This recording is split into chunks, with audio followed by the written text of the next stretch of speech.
Season 3 starts with Yuji cleaning his bloody hand for a full minute.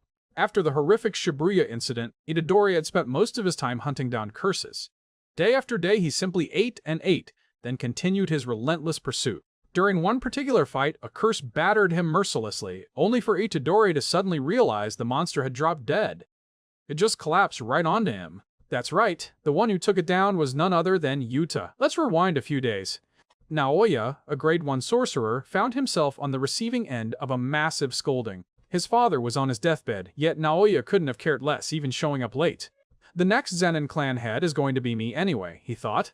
In Naoya's eyes, his older brothers were utterly useless, and he showed no respect, only disgust, even for the two uncles in the room with him.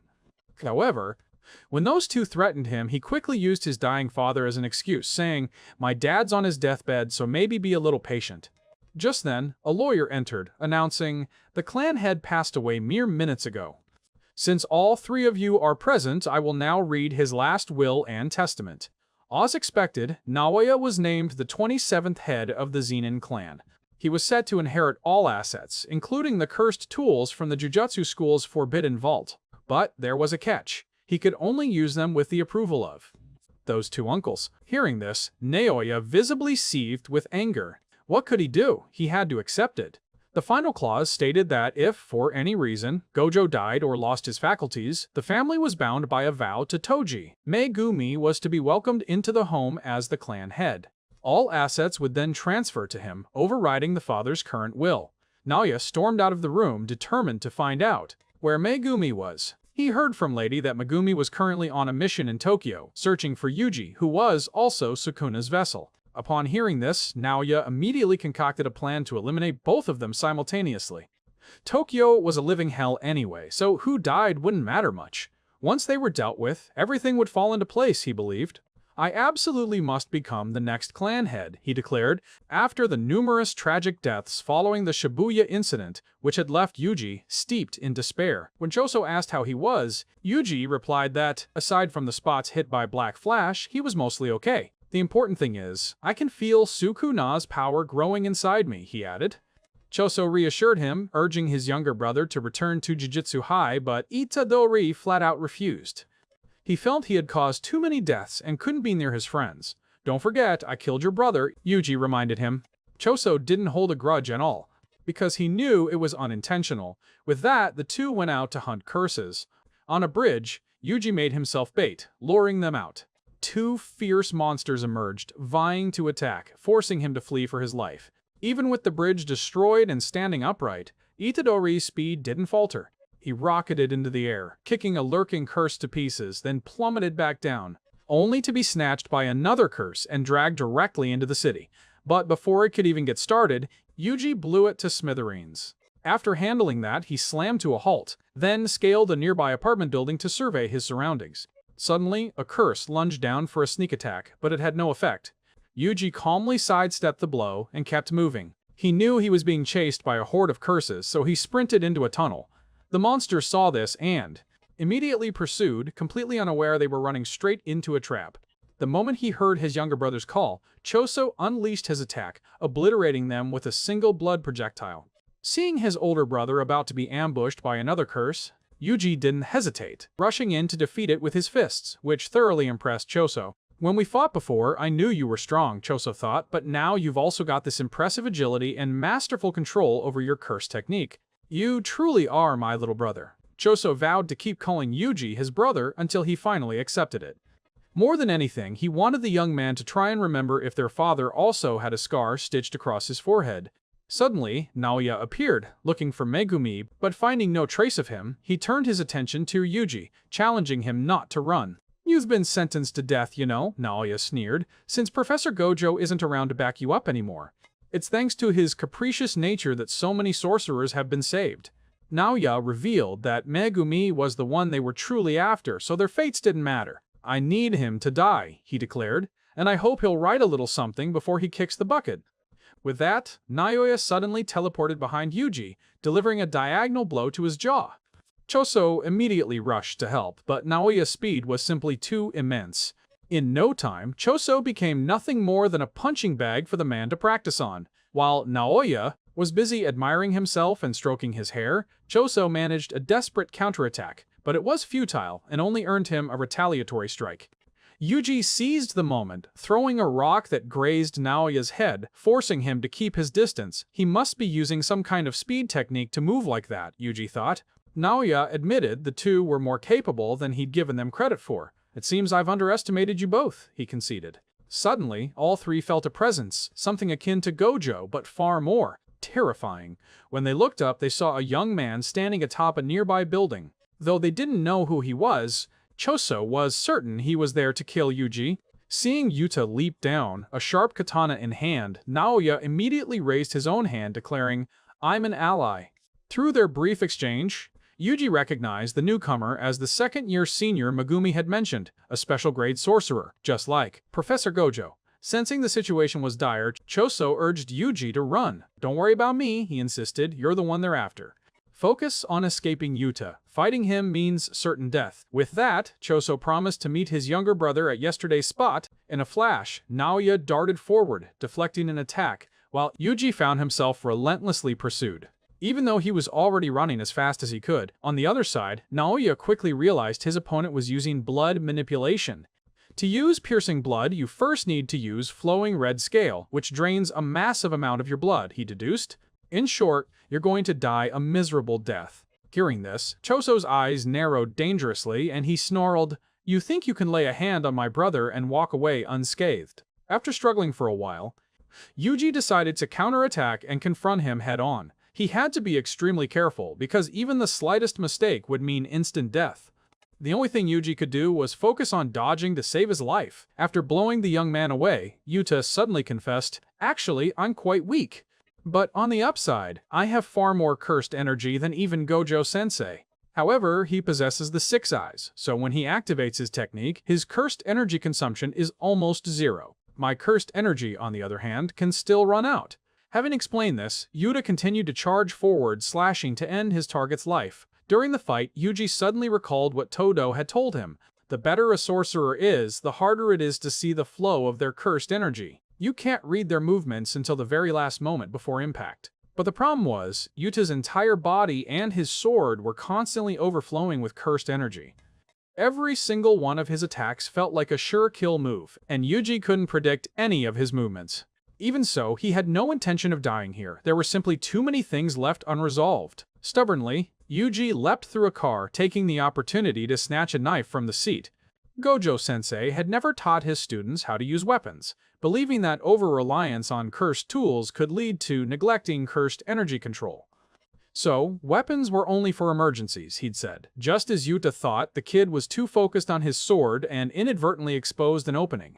Yuta immediately kneed him directly in the stomach, then shattered the knife with his blade, injuring Yuji. Seizing the moment, the young man swiftly kicked and broke Yuta's sword, disarming him. Yuji then rushed forward, attempting to counterattack, but was suddenly restrained by the cursed spirit Rika. No matter how much Yuji struggled, it was useless. The creature was simply too strong. Yuta slowly approached, then thrust his sword straight through Yuji's heart. "I'm sorry I had to do this to you, Yuji."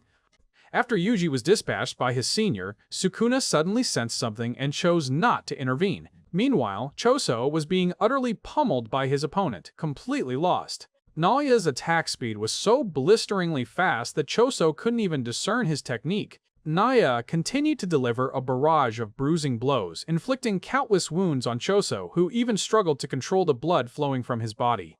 Yet, as the eldest brother among his siblings, Choso still struggled to his feet, activating flowing red scale to try and defeat his enemy. Naoya seemed unconcerned, only wanted to understand Choso's cursed technique and his stubborn resilience. When Choso stubbornly refused to answer, Naoya decided to attack as before. To his surprise, Choso managed to keep up with his movements, forcing Naoya to resort to the hidden weapon he carried. He stabbed Choso once in the stomach with a knife, and realized his opponent was using flowing red scale, concentrating his strength in his external eyes to enhance his movement observation abilities. Unfortunately, Naoya was always vigilant, making it incredibly difficult for Choso to counterattack. Naoya arrogantly acknowledged Choso's ability to stop bleeding, then taunted him. "In the sorcerer world, it's quite embarrassing to be caught carrying weapons. Yet my brothers parade around with their weapons looking pathetic. I don't understand what right they have to disrespect Toji." Naoya didn't hesitate to openly declare his intense dislike for his siblings. What's the point of living as an older brother if you're weaker than your younger sibling? Choso retorted, whether skilled or not, an older brother is always a role model for his younger brother. I'm willing to stray from the path so my brothers can avoid my mistakes. Since he had no one to guide him, Choso had made countless errors. Even so, he accepted the role of paving the way for his younger siblings. After a brief exchange, Naoya was horrified to discover a pool of blood on the ground. From that pool, Choso transformed it into a surging wave that pursued him. The Cursed Womb. Death paintings are hybrids of cursed spirits and humans, possessing a unique physique that allows them to convert cursed energy into blood. As long as their cursed energy doesn't run out, they can't die from blood loss. Naoya struggled immensely to escape the pursuit, his legs growing heavier with each step. Is he controlling the blood on my clothes? He wondered. Despite being targeted by Choso, Naoya remained unfazed, because his technique allowed him to simulate and copy 24 frames of movement in advance, so even if he was bound, moving wasn't an issue. Instead of rushing, Choso calmly unleashed a self-created technique he had honed over 150 years. The drops of blood falling through the air exploded, catching Naoya completely off guard. Wounded, he lay on the ground, unable to get up. Choso approached, intending to deliver the finishing blow when Yuta suddenly appeared. Choso, stunned, didn't even have time to turn his head before he was instantly knocked out. Naoya, looking at Yuta's contemptuous gaze, became bitter and resentful. When he learned the blood manipulation contained poison, he realized Choso wasn't human. If things continued, Naoya would surely die, as his body was rejecting the strange toxic blood. Seeing this, Yuta offered a condition. I'll use reverse curse technique to heal you. In return, please report to the higher-ups that Itadori is dead. As he drifted in and out of consciousness, the protagonist saw his grandfather urging his father to stay away from that woman. The person his grandfather was warning him about was none other than Itadori's mother, a woman with a stitched scar across her forehead. When he finally awoke, still disoriented, he found Yuta sitting opposite him. Itadori, still wary that Yuta might try to kill him, watched as his opponent suddenly sighed with relief, then offered a friendly smile. Yuta explained, "Back in September, Gojo-sensei came to me and asked me to look after you. That's why I staged that whole act, to deceive the higher-ups." Gojo-sensei had suddenly gotten a bad feeling, so he'd asked Yuta to keep an eye on the first and second-year students.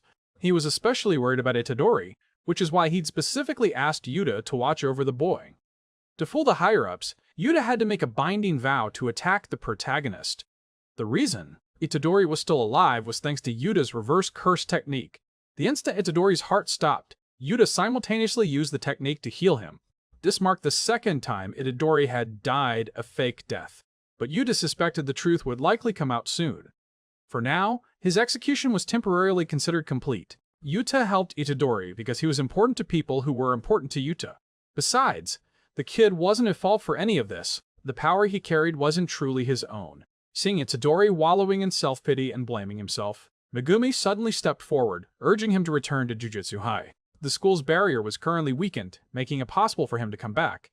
Itadori stubbornly refused, feeling he had stained his hands. "Many people died because of my mistakes." Megumi simply sighed, reminding his friend, "We're not heroes, we're jujutsu sorcerers. No one can truly punish us. We don't have time to think about ourselves anymore. All you can do now is try your best to save people. Please, Itadori, save me." Kenjaku had bestowed curse techniques upon a group of individuals and created a game for them to kill each other, called the Culling Game. Megumi's sister had been drawn into this game, so he needed Itadori's help. "I need your strength to save her," he pleaded. He explained that according to the rules, the Culling Game would last 19 days. If anyone violated the rules, their curse technique would be taken away. Anyone who stepped into a barrier would immediately be considered a player. Players earned points by ending the lives of other players. Taking a sorcerer's life would grant 5 points, while a non-sorcerer's life yielded 1 point. Additionally, players could use 100 points to negotiate with the Game Master and add a new rule to the Culling Game. The Game Master was compelled to accept any new rule, unless it severely impeded the game itself. If a player's points remained unchanged for 19 days, that person would still lose their cursed technique. Hearing all this, Itadori turned to Yuta and confided in him about losing control in Shibuya. "If Sukuna takes over my body again next time, please kill me," he begged. For now, Megumi wanted the group to return to Jujutsu High and contact Master Tengen. They needed to find a way to unseal the prison realm and discover Kenjaku's specific objectives. To meet Tengen, The group had to choose the correct door from thousands that constantly shifted positions. Only one led to his star corridor. Before setting off, Itadori wanted an update on Nobara. From Megumi's saddened expression, Itadori painfully realized that their friend hadn't made it. Suddenly, Choso poked his head out, revealing, "We still have a way to find that hidden barrier. Don't forget, Nahito once stole Sukuna's fingers from us. We'll use a similar method to locate it." The next morning, Yuta rushed down anxiously, checking on Maki, who was covered in numerous burns. Yuki explained that if it weren't for her incredible heavenly restriction, the girl would surely have been dead. After everyone was present, Choso immediately got to the main topic. Beyond the door leading to the Star Corridor, there's a forbidden vault storing the school's cursed tools and objects. 6 of my brother's remains are there, so I can sense their presence through my technique. To everyone's confusion, Itadori then introduced, "This is my older brother." Hearing this, Choso was so moved he wanted to give him a hug, but the group quickly pulled him along to search for the door. Guided by Choso's senses, the group swiftly found the hidden door leading to the Star Corridor. While moving, Choso finally located the resting place of his 6 younger brothers' remains. "Just wait a little, I'll come back for you all later," he whispered. After descending in the elevator, Itadori witnessed echoes of events from 12 years prior. Yuki believed that perhaps everything began to twist and distort from that point. With that, the group continued straight to the main hall. Inside was a vast, white, expansive space that made everyone wonder. "Perhaps this place has rejected us," someone muttered. Just as the group was about to give up, Tengen suddenly appeared, greeting them. "It's a great pleasure to meet all of you, including Sukuna's vessel." Episode 3. Most everyone present was welcomed by Tengen, except for Yuki. Tengen was concerned that Yuki might be an accomplice of Kenjaku, emphasizing the need for extreme caution with someone capable of body swapping like him. Despite possessing immortality, Tengen still aged.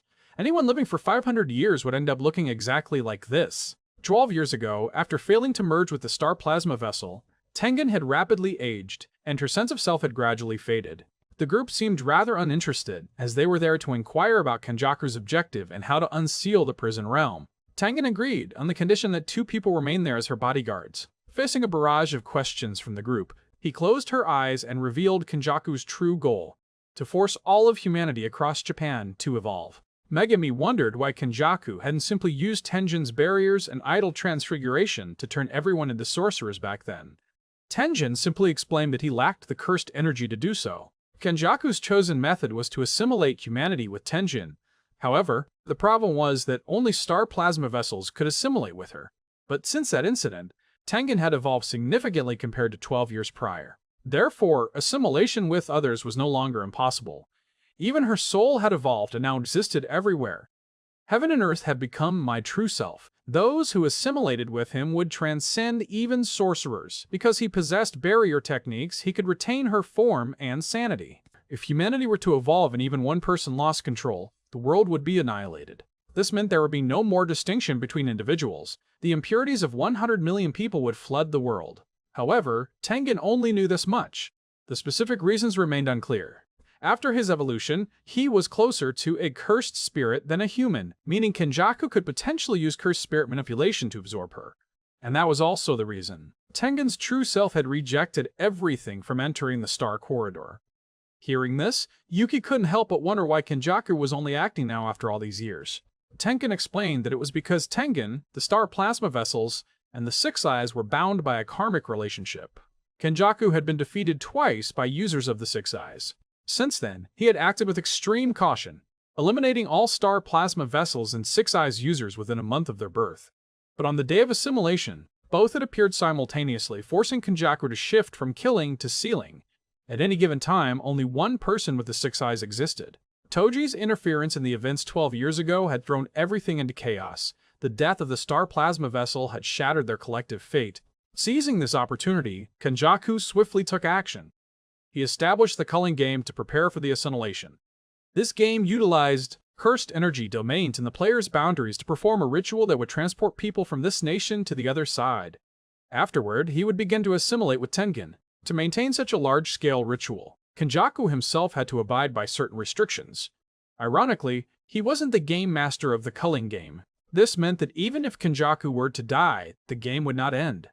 Coupled with this was a rule ensuring the continuation of the Culling Game to prevent any interruption to the ritual. So, the group's plan was to accumulate 100 points to negotiate with the Game Master, Then they would add a rule allowing unwilling players to exit. Additionally, they needed to find a way to free Gojo-sensei and rely on him to carry the team. To finalize, Choso and Yuki both volunteered to stay there as bodyguards. Choso wanted to seize this chance to end Kenjaku's life and avenge his brothers. As for Yuki, she wished to remain and discuss further, allowing Yuta to depart. Once they agreed, Tengen handed the group the back of the prison realm, an item necessary to free Gojo-sensei. The unfortunate truth was that even with it, he would still be sealed within the back face. Typically, to break it open, one would need either the inverted spear of heaven or another special tool. Ironically, Gojo-sensei himself had destroyed both of those items. It turns out he literally sabotaged himself. Yuta and Miguel had flown to Africa searching, but none remained. Among the players in the Culling Game was a sorcerer from 1,000 years ago, who called herself the Angel. Her cursed technique could nullify any other technique. With the Angel's technique, they could break open the back of the prison realm. This person was currently located within the eastern Tokyo barrier. In total, there were 10 barriers across the country, all connected to a boundary that would transport the people of Japan to the other side. Crossing the river, or more accurately, the boundary, to the other side held significant meaning in Jujutsu. Currently, all citizens in Japan were being cursed in preparation for the assimilation. Hokkaido would remain unaffected, as that land had been transformed into a gigantic sacred ground. Tanjin speculated that the ritual would be completed within 2 months. Right now, the awakened players, including Megumi's sister, only had 10 days left to play. Players who refused to participate in the Culling Game would have their curse techniques stripped away. This was effectively a death sentence. According to Gojo-sensei's friends, this loss of technique wasn't caused by idle transfiguration. It was a stripping away, not a prohibition. So anyone who refused would simply vanish. On the bright side, Maki wouldn't face this risk since she had no curse technique. As for Panda, it was a toss-up. Who knew if he even had a brain? Regular people, once they reached 100 points, would be given at least one chance to escape. From the outset, players were fully aware of the goal to escape the barrier, so it was better to imprison them from the start than to let them voluntarily enter. The remaining rules were fundamentally not too difficult to understand. Regarding the Game Master, each player would receive a Shikigami attached to them. The Game Master should be understood as the Culling Game program itself. Since it couldn't erase pre-existing rules, it could only add new ones to indirectly negate them. However, to achieve 100 points, players were compelled to kill others. If they didn't kill anyone within 19 days, their cursed technique would be stripped. With the explanation complete, Maki would return to the Zen'in Clan to retrieve cursed tools. Choso and Yuki would remain there as bodyguards. After Gojo was sealed in the prison realm, the cursed tools in the school's vault had been taken by 2 major clans. Luckily, Megumi had become clan head, so Maki could freely go and retrieve weapons. Once that was done, she would go find Panda. Yuta, meanwhile, would enter the Culling Game to gather as much information as possible before Megumi and his sister joined. He didn't want to fight his allies, so he'd avoid nearby barrier domains. The barriers could block signals, meaning everyone would be unable to communicate for a while. Hearing this, Itadori got an uneasy feeling. Fearing Sukuna might switch places with him. What if something happens if I don't go with Yuta? He worried. Megumi, seeing his distress, patted his back reassuringly. Everything will be fine, now's not the time to worry about that. Since they were short on numbers, Yuta's group would go meet and recruit a suspended third-year senior. He's very unpredictable, but when he gets serious, he's incredibly strong, Megumi explained. Before leaving, Itadori didn't forget to thank Choso for his help. Choso, utterly content, told his younger brother not to die, then burst into tears. At the same time, a 35-year-old comedian was being relentlessly scolded by his manager for a poor performance. He simply vented his frustration to clear his head, then left as if nothing had happened. After he departed, a bearded man nearby told the comedian a harsh truth. There are 2 types of people who are famous forever. Those who are truly funny and those who can always believe they are funny. Which type are you? Hearing this, the comedian fell into a state of confusion, unsure what he should do to salvage his career. Episode 4. Upon returning to the clan, Maki was subjected to Naoya's terrible insults. He even considered whether he should torture her as he had before. Maki didn't care. She simply walked straight to the cursed tool vault, having been granted permission by the clan head. Megumi had initially refused the position, but was forced into it by the elders. If you become the clan head, we'll gain more information about the big 3 families, they told him. Megumi realized it would be pointless to hand the position over to Maki as no one would accept her. He had inherited the clan's technique and mastered a domain expansion. Not to mention he possessed many other qualities, while Maki still lacked the necessary capabilities. On her return to the clan, Maki ignored everyone, including her mother. Her sole objective was to retrieve the cursed tools and leave that place as quickly as possible. However, what Maki hadn't anticipated was that her father had been waiting for her. Upon learning that Megumi had become the clan head and sought to mend ties with other clans, the higher-ups had condemned those rebels who plotted to free Gojo. This, he figured, was the perfect time to strike at Megumi. Maki and Mai's father, knowing his daughters were headed for the cursed tool vault, had moved ahead, designating the place as their tomb. With that, he took a stance, using the secret technique Falling Blossom Emotion, then waited for Maki to enter his range before drawing his sword and attacking. In mere seconds, she effortlessly shattered his blade, but ultimately she was the one who took a fatal blow and collapsed. The reason he hadn't become clan head, he explained, was because he had 2 failed daughters. The father, coldly dragging their bodies, sneered at his 2 girls. "I'm a Jujutsu sorcerer, not a swordsman, so don't assume you've won just because my sword broke. It's only because his 2 daughters' abilities were so weak that he wasn't chosen as the prospective clan head. His actual strength was hardly inferior to his younger brothers. Children who stand in a parent's way are utterly unacceptable," he declared. The ruthless father threw the 2 sisters into a room where countless cursed spirits, grade 2 and below, were imprisoned as punishment. "They'll swarm out and devour you both soon enough." After the father left, Mei crawled over to check her sister's wounds. Despite her severe injuries, Maki was incredibly resilient. After examining her, Mai proceeded to do what she believed was a terrible thing. A short while later, Maki woke up to find herself lying on a beach created by her sister's technique.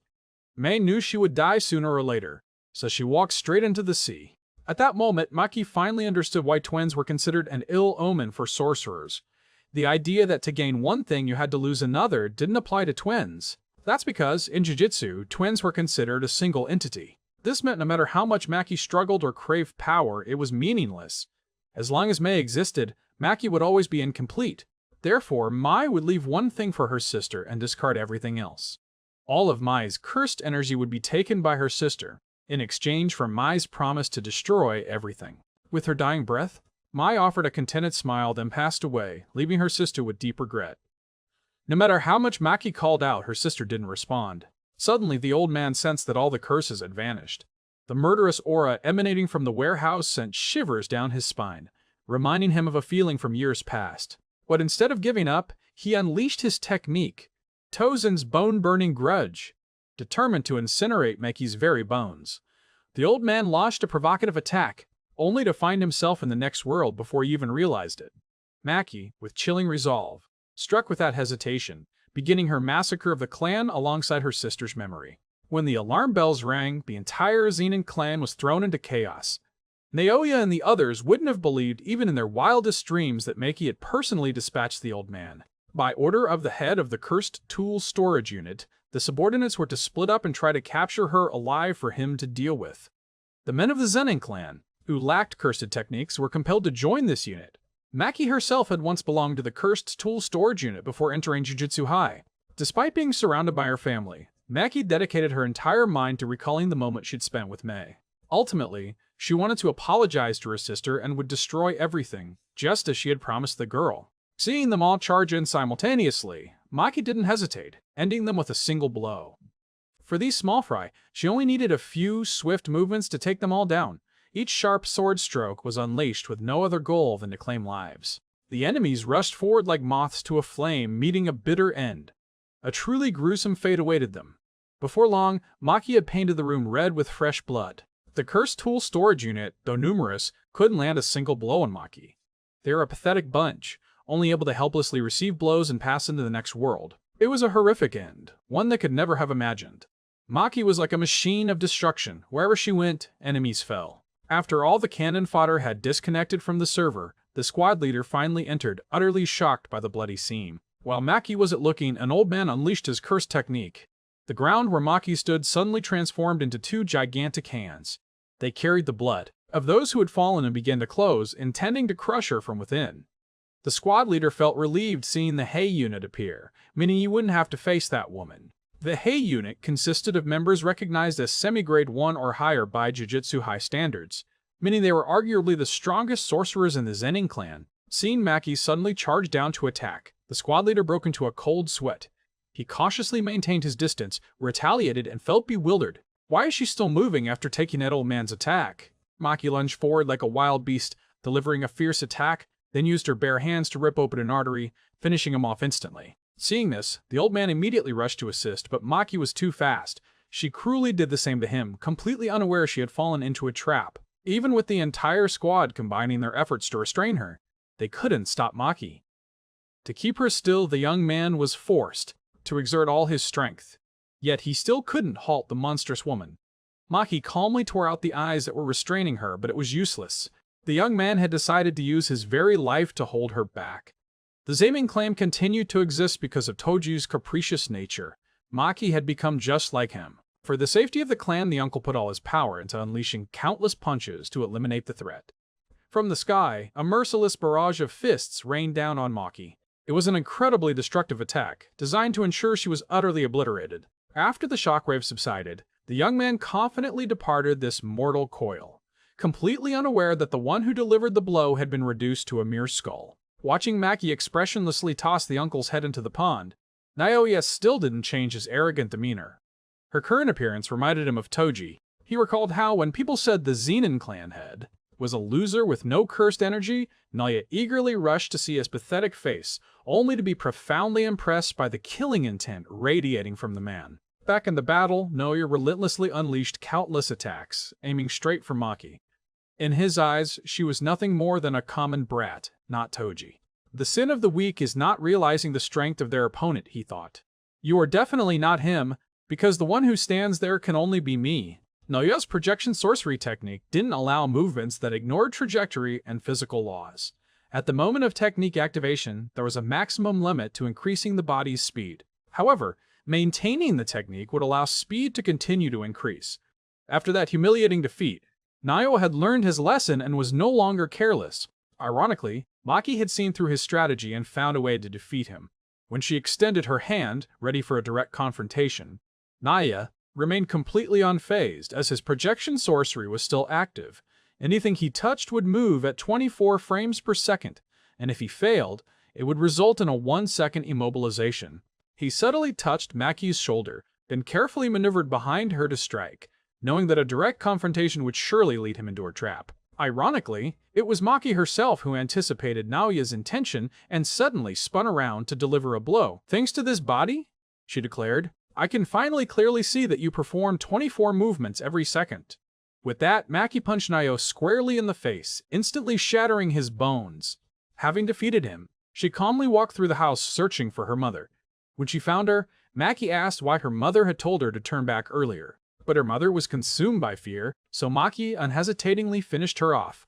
While Maki was distracted, Naoya, with his ruined body, was desperately trying to escape. Ironically, Maki's mother found him and stabbed him. To his very last breath, Naoya couldn't believe he had died such a miserable death. Deep down, the mother felt joy at having given birth to her 2 daughters.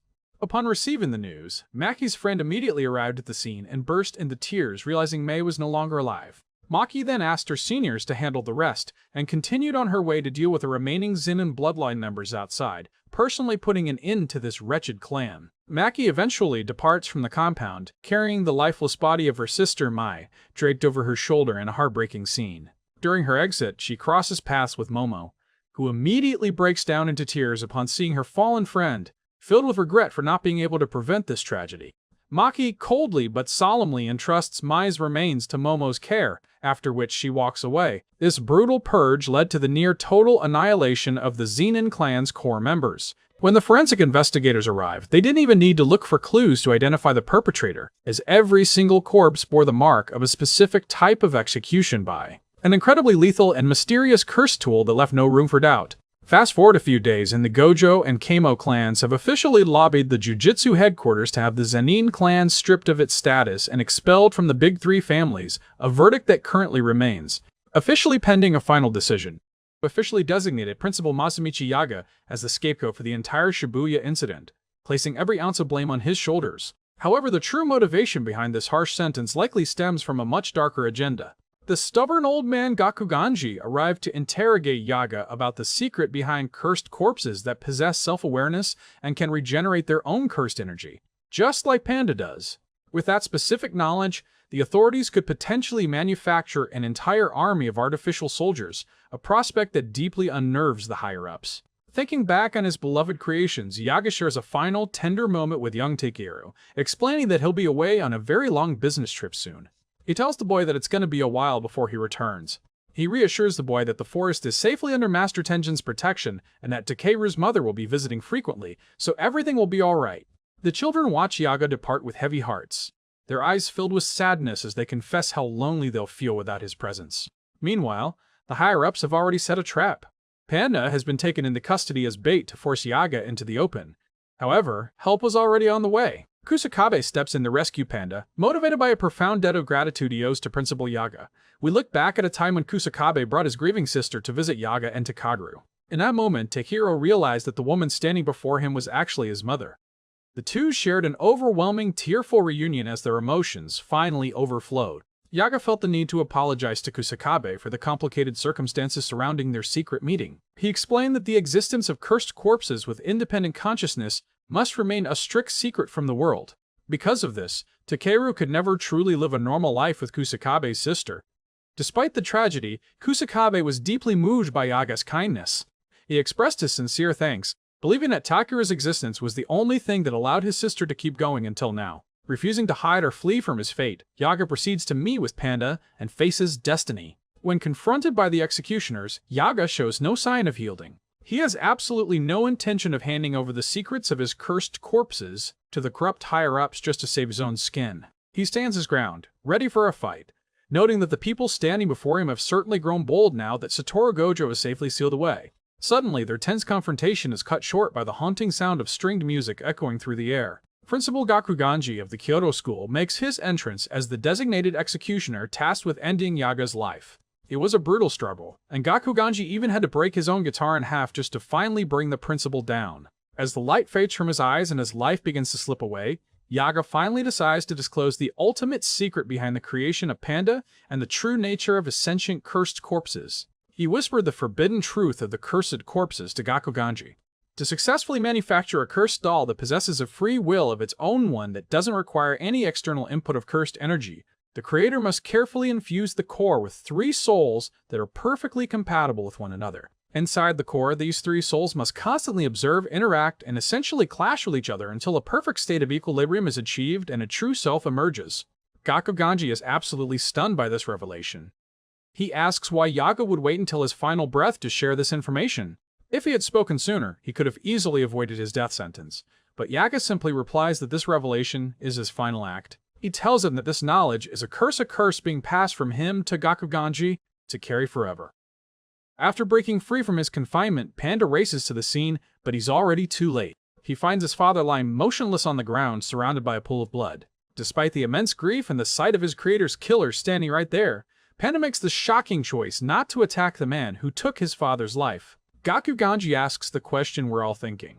Does Panda harbor hatred for him? Panda's response is enough to break anyone's heart. He explains that he doesn't hate the old man, viewing him as nothing more than a blade being wielded by the higher-ups. He recognizes that Gakuganji was just following orders from above. However, he leaves him with a chilling warning to keep in mind for the future. Even a panda knows how to shed tears after losing a father figure. Following the cryptic instructions left by Master Tengen, Yuji and Megumi track down an abandoned parking garage that serves as the base of operations for Kinji Hakari. This guy is a third-year student at Jujutsu High, but he's currently suspended because of his constant clashes with the conservative higher-ups. Right now, he's busy running a secret underground fight club. What's wild is that the fighters stepping into the ring are all jujutsu sorcerers. Megumi quickly realizes that Hakari is flagrantly violating Article 8 of the Jujutsu regulations regarding the confidentiality of their world. Knowing that Hakari is a complete rebel operating deep in the criminal underworld, Yuji and Megumi decide the best move is to ditch their school uniforms to avoid making a bad first impression. They remove their recognizable gear to fly under the radar. While many people dismiss Hakari as a lazy delinquent, as they try to enter Hakari's territory, they are immediately stopped by a bouncer who talks down to them, telling these little kids to go home and stop wetting their beds. Megumi thinks fast and fabricates a cover story to deceive the guard, pretending they are just desperate guys looking to earn some quick cash in the ring. The doorman tries to intimidate Megumi with some tough talk, but it backfires completely. Megumi doesn't blink. Instead, he turns the tables and threatens the guy right back with a cold stare, while the guard realizes things are getting way more intense than he expected. Hakari is actually watching the whole confrontation through security cameras from his control room. He decides to let them in, and chooses Yuji to be the one to step into the ring today, bypassing Megumi entirely.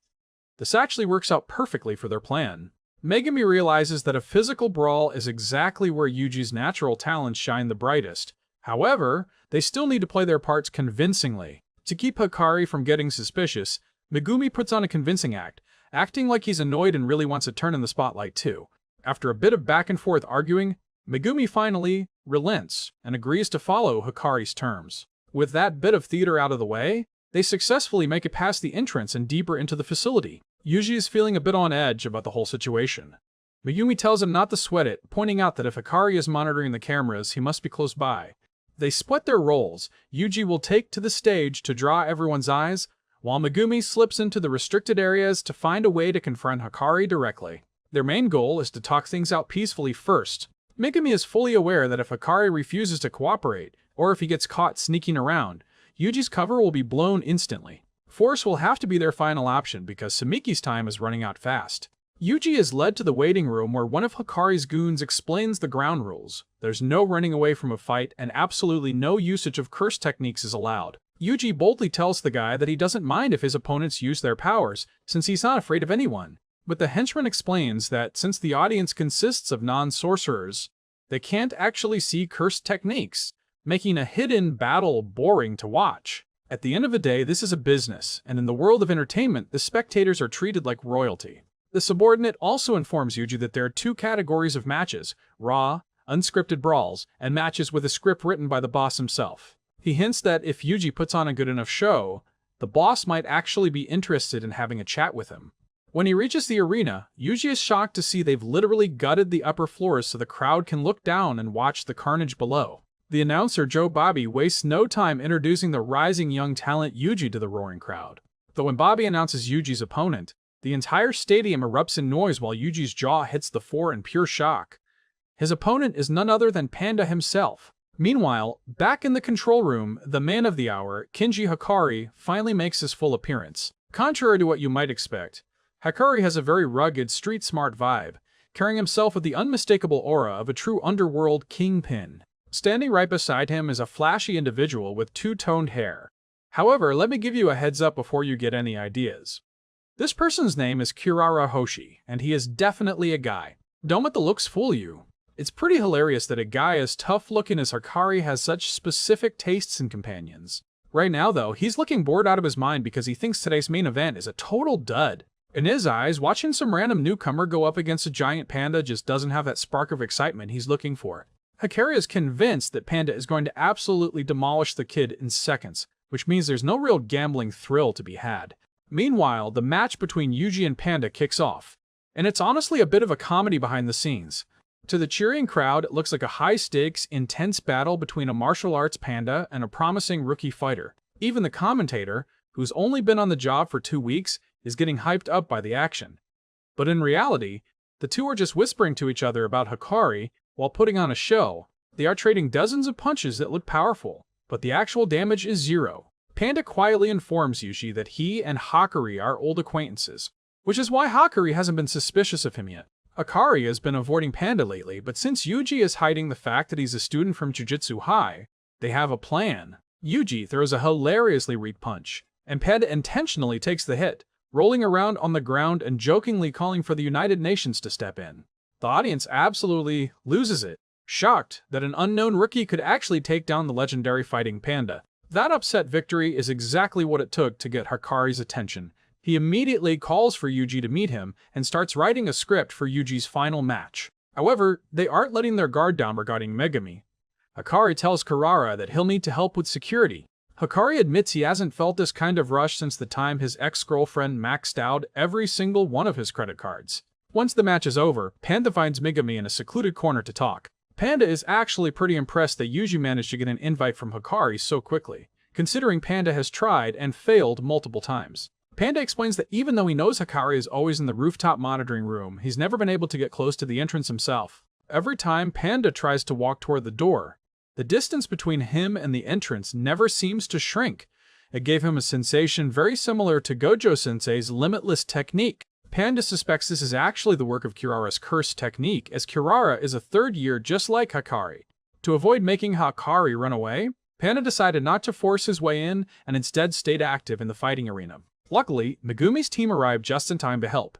However, Megumi is still a bit skeptical about whether Yuji can actually convince Hikari to help them once they meet face to face. While Yuji is incredibly sincere and likable, he is also notoriously terrible when it comes to telling even a simple lie, which makes him a bit of a wild card in a high-stakes negotiation. If Yuji goes in there and Hikari starts grilling him with questions, there's a high chance he'll accidentally reveal their true identities, causing the whole negotiation to crumble. Hikari would likely just flee or call for reinforcements. Because of this risk, Panda suggests a daring strategy. Have Yuji play the role of the arena champion so he gets a formal invitation to Hikari's private office. While Yuji is inside, the rest of them will quietly neutralize the guards and take control of the area surrounding the monitoring room. Megumi expresses some doubt, asking how they'll pull that off if Hikari is literally watching the security feed. It turns out that Panda has already memorized the locations of every single camera and figured out all their blind spots. With that information, Megumi finally sees a path to success. Their main objective is to completely isolate Hikari and Kurara from the rest of their crew. Once Yuji is inside the room and there's no one left outside for Hikari to call for backup, they'll have him cornered. They want to force Hikari into a position where he has no choice but to sit down and listen to their proposal. The goal is to get him to cooperate rather than just bolting for the exit. Panda points out that the biggest hurdle will be Kurara's curse technique. If his power allows him to teleport Yuji out of the room or bring allies in, then Megumi's group might as well give up on negotiating entirely. With the time and place set, Yuji arrives at the designated spot and is met by Kurara, who prepares to lead him to the boss. Kurara acts quite friendly, though he's clearly sizing Yuji up, expressing surprise that a mere high school freshman could be this skilled. Yuji notices Kurara's demeanor and asks if he's always this happy. Kurara explains that since Hikari is currently in a great mood, he's happy too, confessing that he truly loves being by Hikari's side. Their conversation serves as a prelude to the main meeting. The meeting between Hikari and Yuji is far from a simple greeting. It feels more like Hikari is trying to weave a spell over him. He makes it clear that he couldn't care less about justice or saving the world. For him, the only thing that matters is the rush of excitement. According to Hikari, gambling isn't just about the money. It's the very essence of living.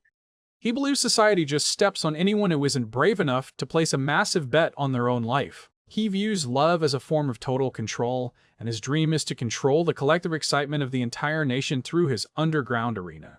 In the wake of the Shibuya incident, the existence of cursed spirits has been exposed to the general public, and the old laws of the Jujutsu world are crumbling. Hikari sees this chaos as the perfect opportunity to make his move. He wants to take advantage of this turning point to bring his fighting arena into the light, transforming it into a fully legal and public competition. Hikari believes he's already holding a winning hand, especially with powerful assets like Yuji now in the mix. Suddenly, a phone call interrupts their talk. Hikari offers Yuji a drink to celebrate, but Yuji politely declines, mentioning that he's not old enough to drink yet. Yuji sticks to his guns about being underage, and Hikari casually mentions that even a legend like Satoru Gojo can handle his liquor. Yuji tries to play it cool, pretending he has no clue who this Gojo guy is, but he inadvertently walks straight into Hikari's trap. Hikari knows the Jujutsu world better than that and isn't so easily fooled. Hikari looks him dead in the eye and tells him that there isn't a single Jujutsu sorcerer on the planet who doesn't know exactly who Gojo is. He catches him in the lie instantly, realizing that Yuji has been playing him from the start. What a wild ride it's been seeing, Maki's evolution and the tragic fate of Director Yaga. This massive cliffhanger with Hikari and Itadori has everyone on the edge of their seats, wondering what happens next, my friend. Things are really heating up as the countdown to the Culling Game continues, and we're definitely moving into some of the most intense territory of the series yet. At the very start of the episode, we see a guard who's just hoping to finish his shift quickly and head back home. Unfortunately for him, Megumi shows up and instantly knocks him unconscious before he even knows what hit him. The team looks around trying to figure out why the atmosphere feels so weird, and then they spot Panda sitting there in his usual imposing way. Seeing him actually brings a wave of relief to everyone involved. It turns out Panda had already been involved in a skirmish at that location earlier. While everyone was distracted by the fallout of that fight, the guards were dealt with, and now Panda and Megumi are beginning to make their way further up into the building to find their target. Megumi wonders if they're finally done with the trouble, suggesting they should probably lock the doors to keep things secure. But as they move forward, they suddenly come face to face with Kurara. The moment they lock eyes, Kira realizes that these intruders aren't just random people. Kurara recognizes Panda and the spiky-haired boy standing next to him, which immediately confirms all her suspicions. She remembers seeing this boy with Yuji Itadori in the past. Realizing that Panda is helping Fushiguro, she concludes that Yuji and the rest of them must definitely be agents sent from Jujutsu High. Just as a phone call comes through, Kurara tries to make a run for it. Megumi reacts instantly by summoning his divine dog to block her path, but in a strange twist, the attack is reflected away. Panda points out that he's experienced this before every single time he tries to get close. A weird force pushes him back. Kurara starts sprinting away the moment she sees Panda approaching. Panda is desperately trying to explain that they aren't enemies and that they only came there to talk. But Kurara feels betrayed, shouting that she placed her trust in Panda and can't believe he would turn around and deceive her like this. Kurara notes that because Panda is already marked by her technique, he isn't a threat to her movement. She heads straight for Hikari's room, but Megumi's divine dog cuts her off. Now she's trapped, she can't move forward or backward because both the dog and Panda have these mysterious markings on them. The marking is also on the divine dog, and Megumi is completely stumped by how this weird technique actually functions. He tries to reason with Kurara, asking her to listen because she must know the terrible state Tokyo is in right now. He emphasizes that something horrific has happened to the city and they need help. He explains that in these dire times they absolutely need Hikari's assistance.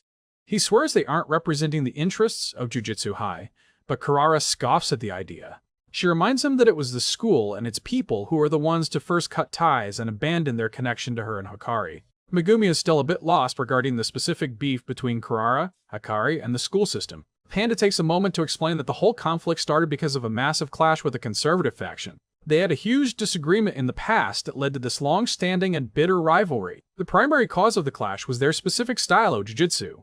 For instance, someone like Nobara has a very traditional and proper technique that the elders accept. However, Hikari's technique is entirely different and modern, incorporating things that look like old cursed video trends and digital concepts. Hikari's curse technique is a mix of high-tech modern themes, which the higher-ups in the conservative faction simply refuse to acknowledge as legitimate. Those old-fashioned leaders acted quite irrationally regarding his power, and that fundamental disagreement is exactly why the two sides ended up clashing so violently. Kurara questions their presence, pointing out that if they have someone as powerful as Satoru Gojo around to handle things, they shouldn't even need Hikari's help.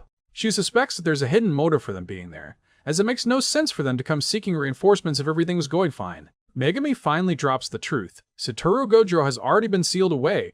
Kurara is visibly shocked by this revelation, but still seems hesitant to believe it. Megumi realizes that just talking won't be enough to convince her or get them through, so he decides it's time to take more direct action to change the situation. Megumi activates his rabbit escape technique, summoning a swarm of Shikigami. As the rabbits fill the space, he notices something very interesting. Every single rabbit now carries a specific marking or symbol. He even spots the same symbols appearing on the walls and objects around the room. As more rabbits swarm out, Kurara wonders what Megumi is up to.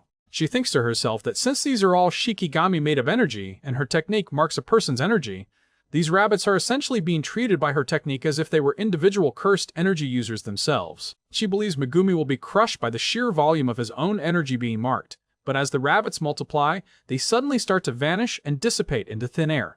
It's because of the specific way Kurara's technique works. Megumi finally starts to understand the logic, realizing he also carries a mark just like the rabbits. When he checks with Panda, he finds that Panda is marked too, though the symbols are different. Megumi realizes the symbols aren't random at all. They represent a constellation. This celestial map is the key trick to the entire technique, and Kurara begins to worry that her secret is being unraveled. Kurara is stunned that Megumi might have figured it out so soon. When Megumi confidently states that the pattern is the Southern Cross constellation, Kurara is visibly shaken. She gets angry with herself for having a reaction that basically confirmed Megumi was correct, even though he didn't have absolute proof yet.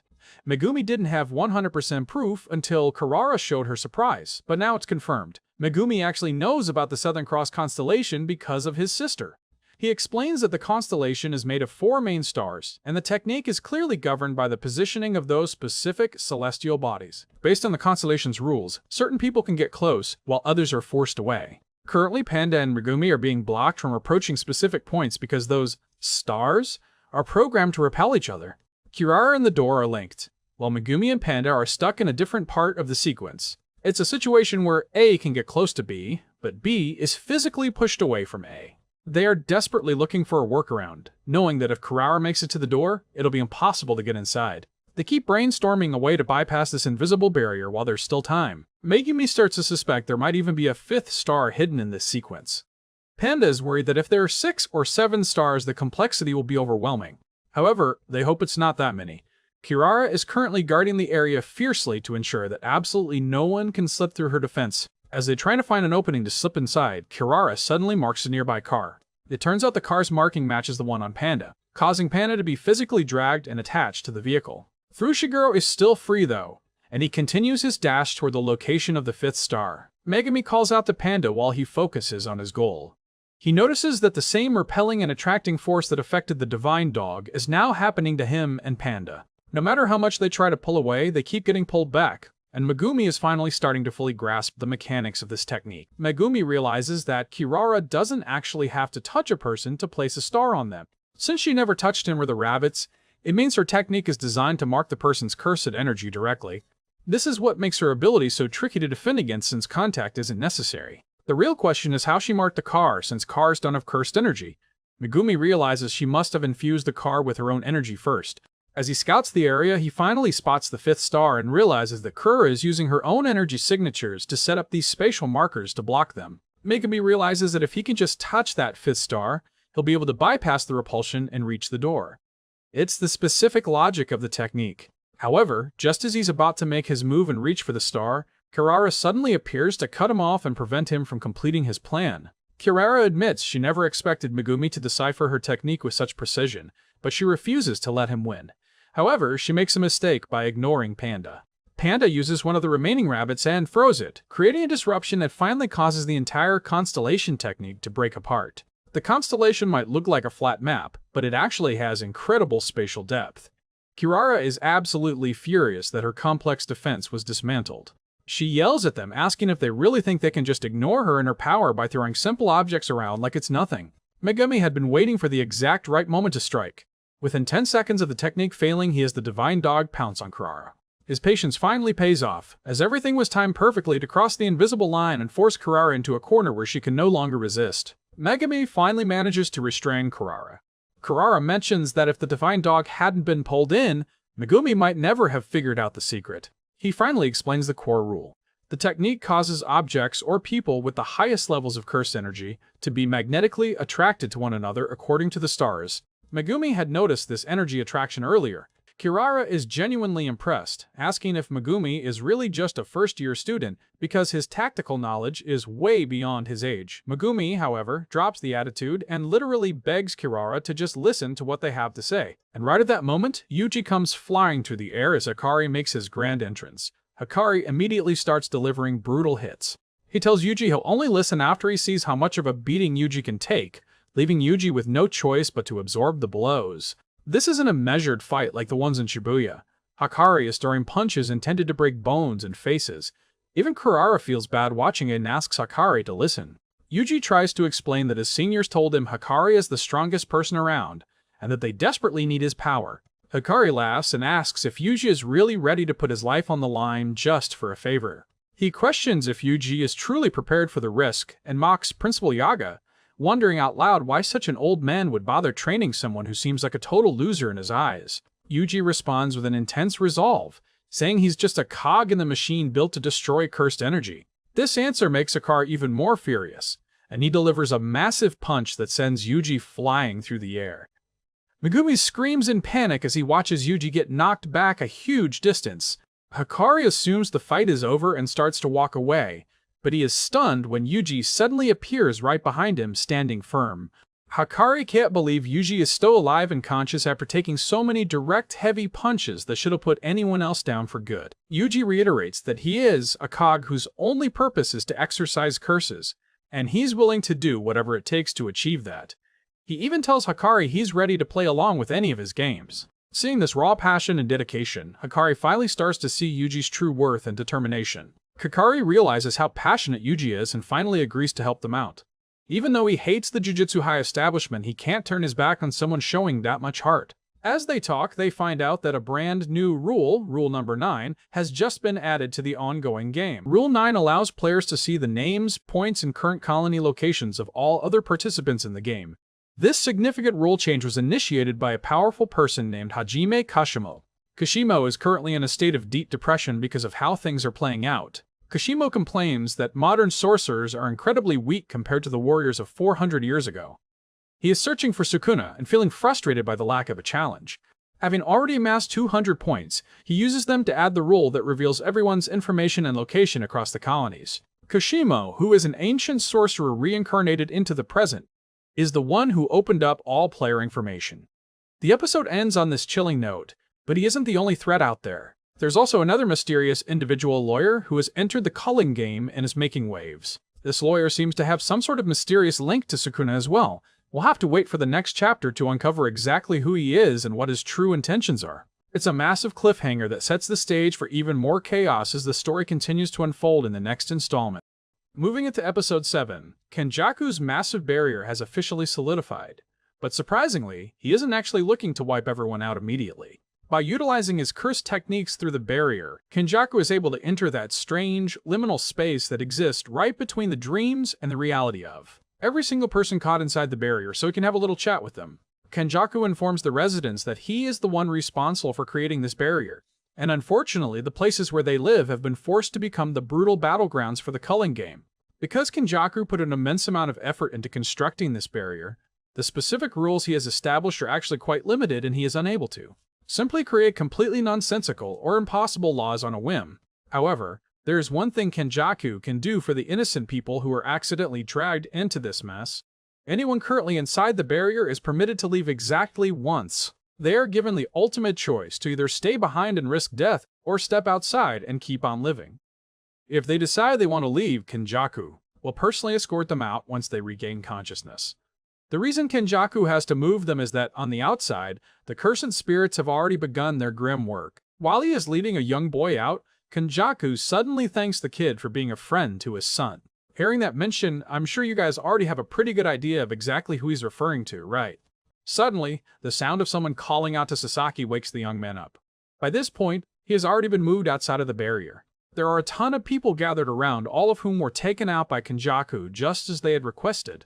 Every single person there confirms the same story. They were brought to that location by a man with long hair wearing traditional monk's robes. Sasaki asks his friend if the monk mentioned anything about his son to him as well. As it turns out, Kenjaku only shared that detail with Sasaki. Immediately, the image of Itadori Yuji pops into his head. Once all the misunderstandings are finally cleared up, the entire group sits down to have a serious talk. Hakari's jaw absolutely drops when he learns that Gojo Satoru has actually been sealed away. To make matters worse, Panda informs them that the principal has passed away, which causes a thick, gloomy atmosphere to hang over everyone. Yuji starts blaming himself, thinking the man died because of the catastrophe Sukuna caused during his rampage. However, Panda pulls him aside to tell him the truth. The principal died in combat against Principal Gakuganji, acting under orders from the higher-ups. Hakari clutches his head in total shock, realizing that almost every teacher who used to look after him is now in serious trouble or gone. Because of this, Hakari decides he's going to help Yuji's group deal with the Culling Game.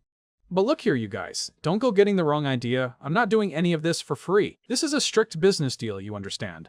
If I step in and help you out now, once everything is finally settled, you're going to have to return the favor and help me out with my own objectives.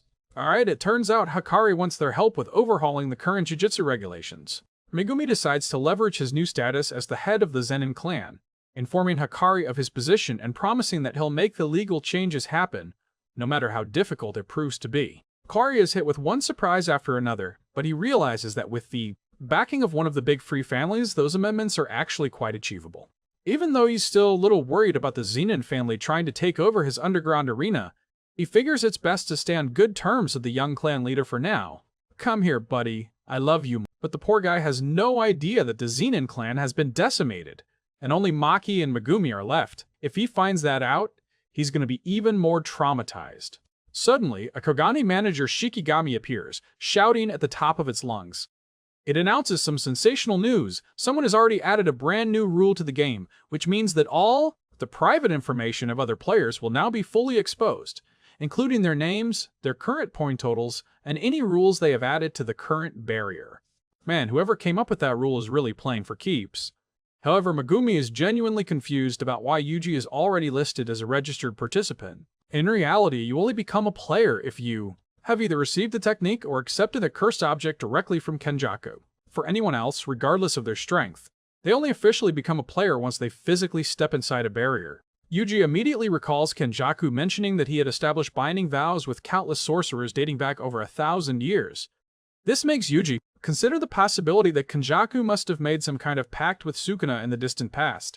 As a result, Yuji has indirectly become a participant through Sukuna's involvement. Even though Megumi still has plenty of questions, time is of the essence, so he as Yuji take advantage of Rule 9 to summon Kogani and demand specific information regarding the players who are currently participating in the Culling Game. Instantly, they receive a full breakdown of all the players and the identity of the person who just added that new rule. Megumi wastes no time and tells Kogani to filter the list for any guys who have more than 100 points. Kogani smartly replies that it's only synchronized with Yuji, not with Megumi. Megumi gets a bit irritated and looks ready to swing at the thing, but Yuji steps in to calm him down, telling Kogani to just shut its mouth and get on with the task. So, the little guy pulls up the records of everyone with over 100 points for the boys to check out. As Megumi looks over the names, he notices several sorcerers who have been reincarnated through contracts with Kenjaku, and you can be sure every single one of them has their own hidden motives. However, in order to get enough points to add the rules needed to save Tsumiki, Megumi's group would normally be forced to take out a significant number of people.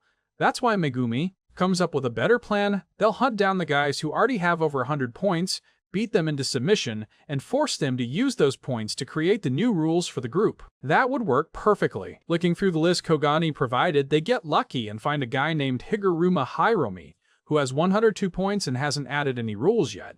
Now they have a solid strategy. Megumi starts laying out the plan for everyone by focusing on how to exploit Rule 8. This rule dictates that players must change their point totals at least once every 19 days, or they'll have their curse technique stripped away, which is basically a death sentence. But if they can introduce a new rule that allows players to transfer points to each other, Rule 8 becomes completely irrelevant since points can just be rotated around. Still, the most ideal option in Megumi's mind would be adding a rule that allows a player to spend points to officially exit the game forever. Hikari, however, is skeptical, thinking that such a change might violate the game's core logic and disrupt its overall maintenance. Megumi is well aware of that, but he figures that if they add a condition requiring the player to find a substitute to take their place before they can leave, the rule will likely be approved. Even with all this, their absolute #1 priority is still finding the angel to rescue their teacher Gojo because that's their only real path to a guaranteed victory. The entire group settles on targeting Higuruma Hamai and Kashimo Hajime as their primary prey. Following that, Yuji tries to look up any information he can find on the angel, but there's absolutely nothing available. Surprisingly though, he discovers a player named Taninaka who has an insane total of 500 points. Panda suggests that Angel might not actually be the person's real name. After analyzing the layout and splitting the team, Hikari chooses to head to the second barrier to track down Hajime, while Panda and the duo of Yuji and Megumi take on the first Tokyo barrier to search for the angel. Kirara, meanwhile, will stay outside the barrier and wait for them to return. The reality is that Hikari wants someone stationed on the outside so they can maintain a line of communication with Maki or Yuta if needed. During this time, Yuji suggests that it might be better if he and Megumi split up, mostly because Yuji is worried that Sukuna is brewing some kind of dark scheme regarding Megumi, but Megumi absolutely refuses to go along with that. Honestly, Yuji is being quite thoughtful and protective here. It's a nice gesture. By the next day, everyone has officially accepted the binding agreement with the Kogani manager to become active players. Waiting for them on the inside is a wide variety of threats, including ancient sorcerers who have been reincarnated from over 1,000 years ago.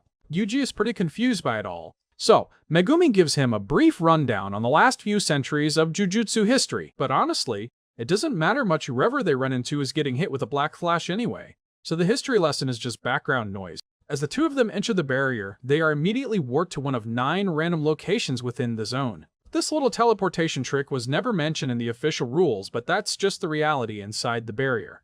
At every single drop point, there are enemies already lying in wait to ambush newcomers.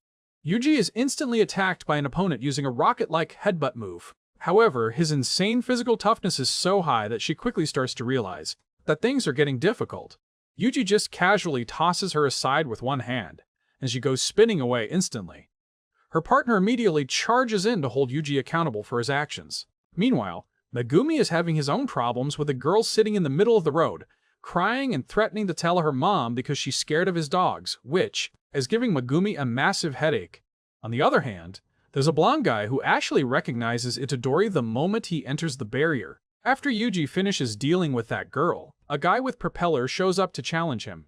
This Haba fellow keeps using his propeller to stay close and pressure Yuji. However, Yuji's constant movement and incredible athleticism are making Haba very frustrated, making him wish he had even more gadgets at his disposal. Yuji uses his speed to slip past the rotating blades and attack from behind, but Haba quickly shifts the air and counterattacks, pushing Yuji back. The two of them end up in a fierce aerial struggle. After that, Yuji delivers a solid kick to Haba's face and ducks into a nearby building to neutralize the flight advantage of that head propeller. But Haba apparently has an enlarging light because he makes his fan massive and slices right through the building. However, he leaves a huge opening by charging in head first. What a massive blunder. Yuji is ready to capitalizing on it.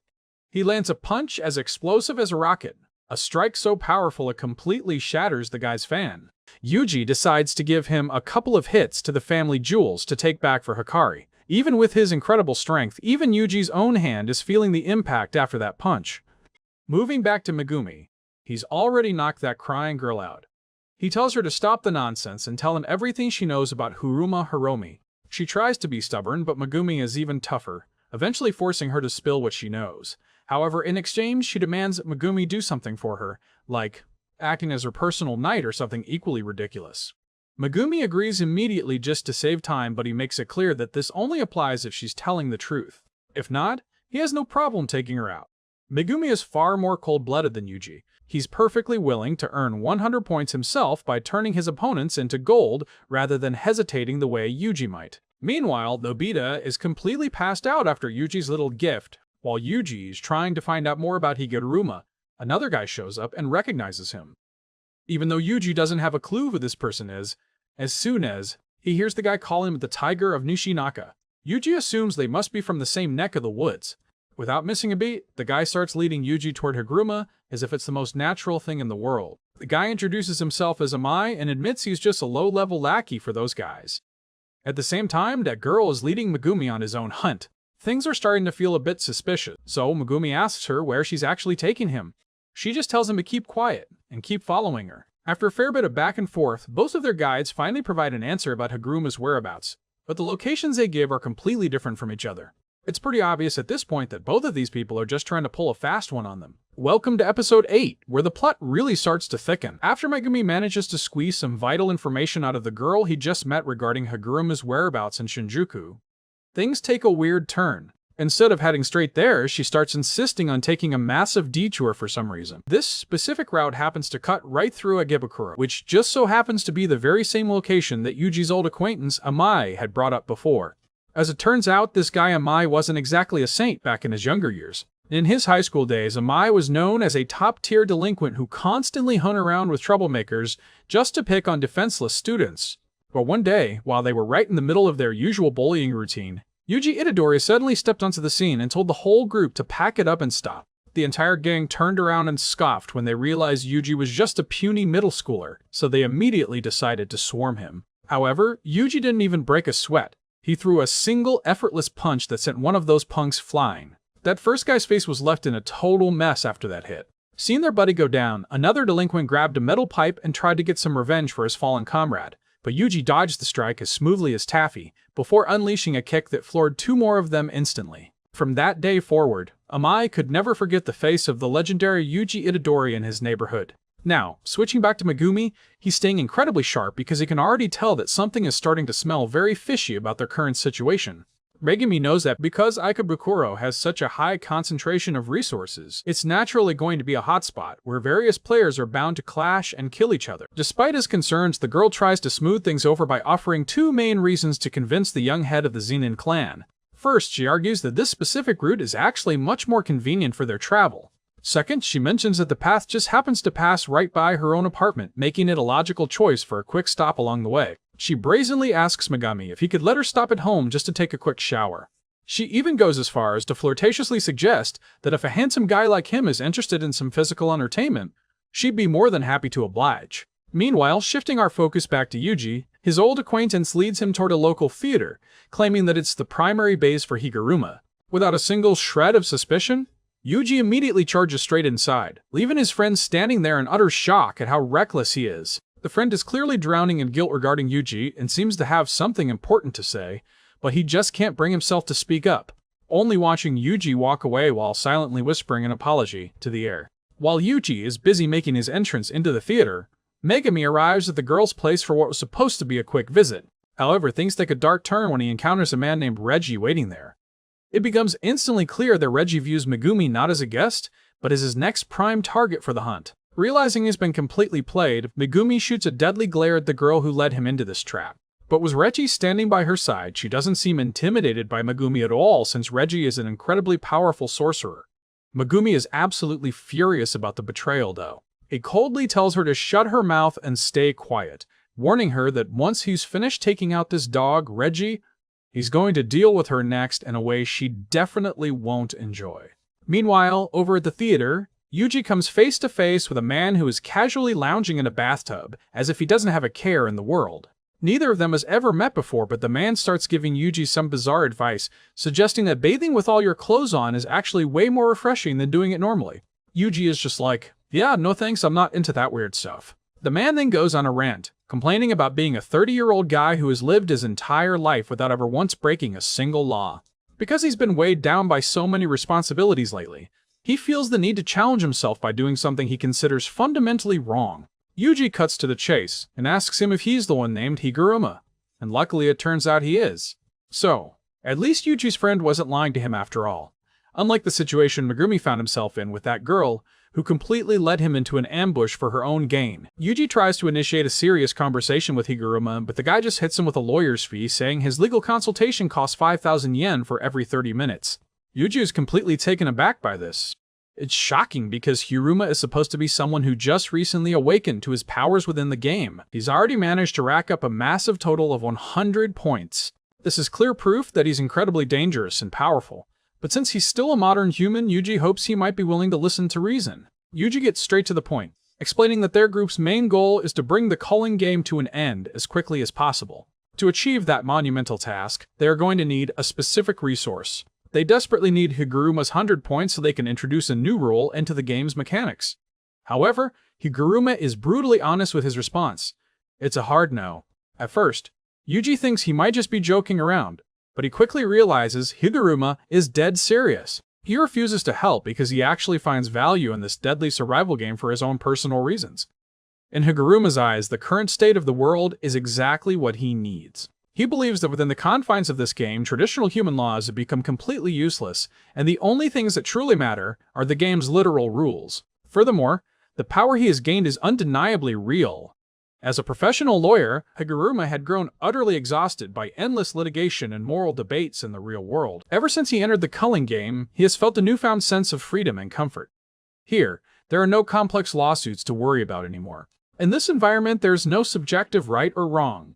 Anyone who breaks the established rules of the game simply gets punished, and that's the end of it. Higuruma is actually curious to see where these barriers in the game itself will eventually lead, so he has no desire to see it stop. Yuji tries to argue that the Culling Game is actually a dangerous ritual, and if it's allowed to continue, every single person in Japan could end up dead. But Higuruma doesn't buy it for a second. He thinks Yuji is just blowing smoke and making things up to get what he wants, firmly believing the game isn't going to end anytime soon.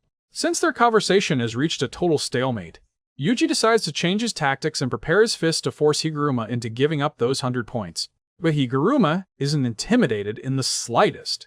He slowly steps out of the bathtub and asks Yuji if he has ever reached the point where he wanted to kill someone out of pure rage. He describes that feeling of total frustration quite vividly. Even though Yuji was the one who initiated the confrontation, he doesn't just blindly rush in without a plan. He knows that Higuruma possessing 100 points is a grim statistic, proving that roughly 20 other sorcerers have already met their demise at the hands of this man. He's clearly not someone to be taken lightly in a physical fight. Higuruma doesn't waste any more breath on words. He suddenly manifests a gavel and a Shikigami appears right behind him. He immediately activates his domain expansion known as Deadly Sentencing.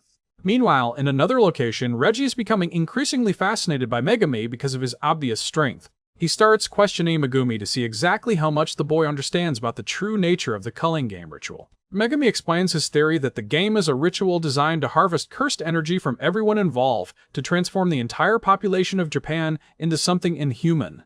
In response to this, Reggie asks if Megami is even aware of who Kenjaku is. He then proceeds to completely shoot down Megumi's theory about the player's cursed energy being the main goal. It seems like Kenjaku's master plan is far more complex than Megumi originally calculated. Reggie suggests there's a much deeper scheme at play here. He points out 3 specific inconsistencies regarding the number of players, the massive power gaps, and the barrier rules. For instance, if you have 1,000 players divided among 10 barriers, each would start with 100 people. However, in every barrier, you have absolute monsters like Kashimo and Higuruma who just go around wiping out everyone else in sight. For powerhouses like them, slaughtering dozens of other sorcerers is as easy as breathing. This means that from the very beginning, the strongest sorcerers were guaranteed to dominate their respective barriers. Furthermore, new players are teleported into the game completely at random, and quite a few of them die the moment they land. If Kenjaku's goal was truly to maximize cursed energy, he would need to keep as many players alive as possible for as long as possible. The way things are set up currently just doesn't make sense if energy collection is the only goal. Based on these clues, Reggie speculates that once only the strongest handful of players remain, Kenjaku will drop some kind of bomb on the game, ending the Culling Game once its secret purpose is fulfilled. At that exact moment, we see Kenjaku being formally invited to meet with a high-ranking council. It turns out his true intentions are far deeper than anyone realized. The conspiracy is reaching levels nobody could have imagined. Returning to the Theater of Dreams, Yuji gears up for his high-stakes confrontation with Higuruma. To understand who he's up against, we need to look at Higuruma's past. He was actually a very kind-hearted lawyer who specialized in taking on nearly impossible cases to help those who were truly struggling in the justice system. Recently, his law firm took on a case involving a robbery and murder. During the interrogation process, Higuruma heard a desperate plea of innocence from a man named Okojima. On the surface, the case looked like a total shutout because all the physical evidence pointed right at him. They found the murder weapon, a knife, and the DNA from the bloodstains matched perfectly. Despite all that incriminating evidence against his client, Higuruma refused to give up and kept digging for more information, discovering that Okojima had actually been a victim of a false interrogation in the past as well. As for the knife, Okojima claimed he had simply found it and intended to turn it over to the police, but he just forgot it was in his house. He explained that in the neighborhood where he lived, people were terrified of calling the police or ambulances because they didn't want to cause trouble for others. While those excuses sounded incredibly weak to most people, Higuruma found a fascinating detail about Okojima's extremely difficult life. The man worked for a non-profit organization but was never actually paid a proper salary, only receiving tiny amounts of gift money for food occasionally. Despite having almost no income, he still had to pay 50,000 yen in rent every single month. Higuruma's intuition told him that Okojima was actually an innocent man. He firmly believed Okojima was innocent, but being that kind-hearted in his profession was a fast track to starving to death. His assistant had tried to warn him countless times to stop taking on these hopeless cases that paid nothing and drained his energy. The Higuruma just couldn't help himself and kept doing it anyway. Even his former boss was completely fed up with his idealistic approach to the law. In a previous case, Higuruma worked tirelessly to get a driver's sentence reduced after an accident, but the man only showed him pure anger because he wasn't fully acquitted of all charges. Even so, young Higuruma remained incredibly passionate about his work.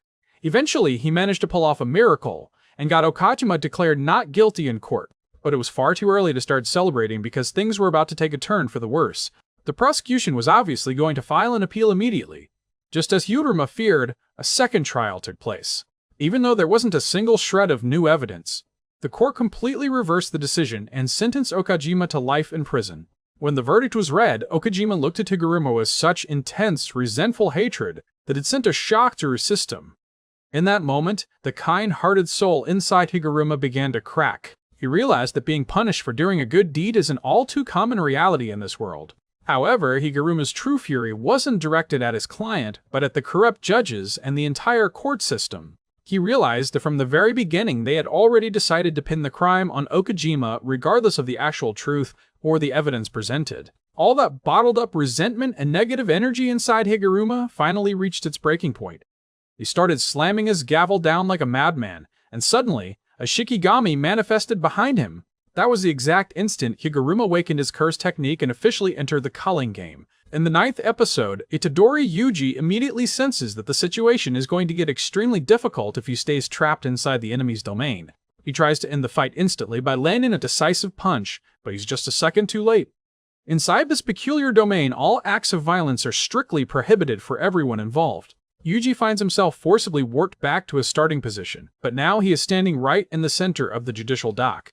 He's left wondering how on earth his opponent pulled this off. It turns out Higuruma is a total sorcery prodigy, who managed to master domain expansion in just 12 short days after awakening his powers.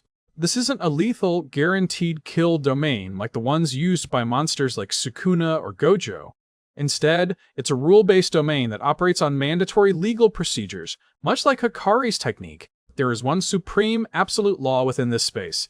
Every single act of physical aggression is totally forbidden. Since physical violence is completely banned, neither Yuji nor Higuruma can land a single blow on one another. The conflict undergoes a dramatic shift into a completely different format. A battle of wits held within a supernatural courtroom.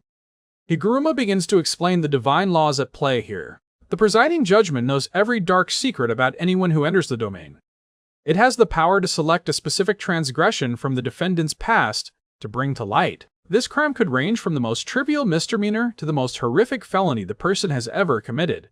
Interestingly, even Higuruma doesn't know which crime will be chosen. In this legal drama, Yuji takes on the role of the defendant while Higuruma acts as the prosecutor. Yuji is given 3 specific options for his defense. He can maintain total silence, offer a full confession, or attempt to deny the charges, which might even involve telling a lie to save himself. After the arguments are presented, the judge will hand down a final verdict. Higuruma signals for the judgment to begin the proceedings.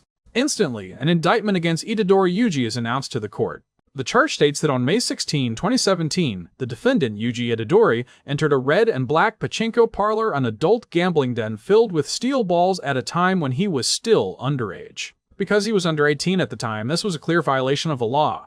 Yuji starts sweating bullets as he realizes the situation is deadly serious and definitely not a game. A case file containing the evidence against Yuji appears in Higuruma's hands. Although it doesn't provide an absolute guarantee of his guilt, Yuji's task is simple yet daunting. He must present a convincing defense for himself to earn an acquittal and be declared innocent by the judge. Yuji is incredibly nervous because this entire curse technique is centered around a courtroom, and he's facing an actual professional lawyer. How is he supposed to win a legal debate? He thinks back to Master Tengen's words about how domains have always been the gold standard for sorcerers, both in ancient times and the present. However, modern domain expansions have evolved to focus almost exclusively on guaranteed hit and guaranteed kill mechanics. In the past, many domains actually skipped the guaranteed kill factor in favor of specialized rules. Because modern domains insist on being lethal, the conditions to manifest them have become far more complex, making them a high-level technique that very few can actually master. Returning to the trial, Higuruma prompts Yuji to present his case. However, there's a catch. They are each restricted to a very limited number of statements. Both sides only get one chance to speak their piece. Once Yuji provides his defense, Higuruma gets exactly one opportunity to offer a rebuttal. After that, the judge will render a verdict based on 6 specific governing laws. Yuji tries to ask what the penalty for a guilty verdict would be, but Higuruma refuses to give him a straight answer. Pressing further, Yuji asks another crucial question. Yuji asks, "Wait, am I actually allowed to lie?" Higuruma responds by saying that of course he can, noting that if everyone just told the truth, there wouldn't be much point to having a trial in the first place. Hearing this, Yuji strokes his chin as he tries to formulate a defense. He knows he actually went into that shop and even walked away with some winnings, which was pretty great at the time, but he can't exactly admit to that in open court. After considering his options, Yuji presents his argument. He claims that while he did indeed step inside the pachinko parlor, it wasn't for the purpose of gambling. He argues that he only went inside to use the restroom, and simply entering a building shouldn't be considered a crime. It's a surprisingly clever and logical defense for him to make. However, Higuruma just gives him a confident smile, knowing how the trial works. In this mystical courtroom, Higuruma is given a specific piece of evidence by the judge to dismantle any weak points in the defendant's defense. To ensure a degree of fairness, Higuruma doesn't actually know what the evidence is until the trial is underway. He pulls a document out of an envelope and reads it aloud. It's a photograph that clearly shows the defendant, Itadori Yuji, standing right at the cash exchange counter. If he was only there to use the bathroom, then why on earth was he seen at the counter where people swapped their winnings for cash? Yuji is left completely speechless as his lie is exposed. It's just bad luck for the kid. He isn't exactly a mastermind to begin with, and now he's stuck in this dirty psychological trap. He can't help but feel that if Megumi were here instead, he might have actually had a chance of winning this argument. Yuji complains that this whole thing feels totally unfair, but Higuruma tells him he's just too naive.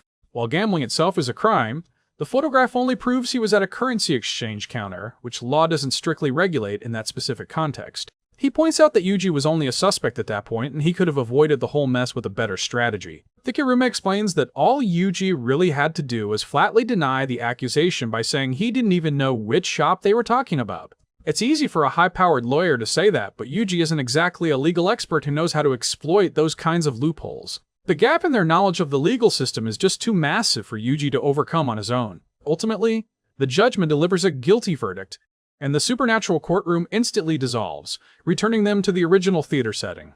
Yuji finds it strange because even though he was convicted, he doesn't feel any physical change in his body. However, right at that moment, Higuruma hurls his gavel at him. Yuji manages to block it, but the lawyer closes the distance instantly, enlarging and reinforcing the hammer to strike him down. Yuji gets knocked flat on his face by the powerful blow.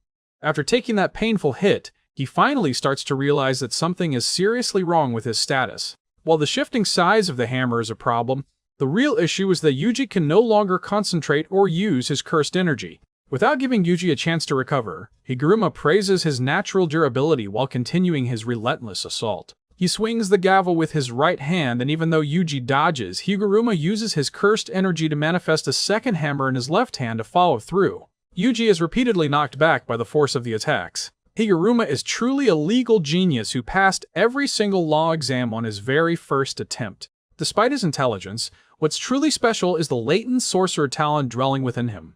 Using his brilliant analytical mind, he spent his time researching and dissecting the mechanics of his own cursed technique after gaining his powers. He didn't just rely on raw strength, he used his intellect to master the spiritual energy flowing through him. He didn't even need much formal training. By simply observing how barriers are inverted, he taught himself how to master cursed energy control. Just 12 days after his awakening, Higuruma had already reached the level of a grade 1 sorcerer and realized his own domain expansion. Yuji has been caught and convicted in this domain, and Higuruma explains that when a target is punished, they lose the ability to use their technique. Since Yuji doesn't actually have an innate curse technique, the punishment was shifted to confiscating his ability to use cursed energy entirely. However, Higuruma finds it absolutely terrifying that Yuji is still able to fight him on equal footing, even without any cursed energy to boost his stats. The lawyer realized that this young man's physical body and endurance are far beyond those of any normal human being. Higuruma probably has no clue that he's dealing with Kenjaku's favorite son. There's nothing normal about him. Deciding to stop holding back, Higuruma gets serious and vows to use his full power to crush Yuji.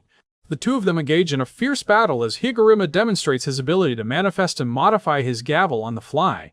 Higuruma's fighting style is incredibly fluid, allowing him to dominate in both close quarters combat and at a distance, which makes things extremely difficult for Yuji. While Yuji tries to hide and look for an opening to strike back, Higuruma spots him immediately. He brings an entire iron structure crashing down, causing Yuji to fall. In a desperate move, Yuji kicks a bathtub toward his opponent. Higuruma shatters the bathtub with his hammer, sending shards and water flying everywhere to create a chaotic distraction for Yuji. Seizing the moment, Higuruma reinforces his hammer and brings it crashing down directly onto Yuji's head.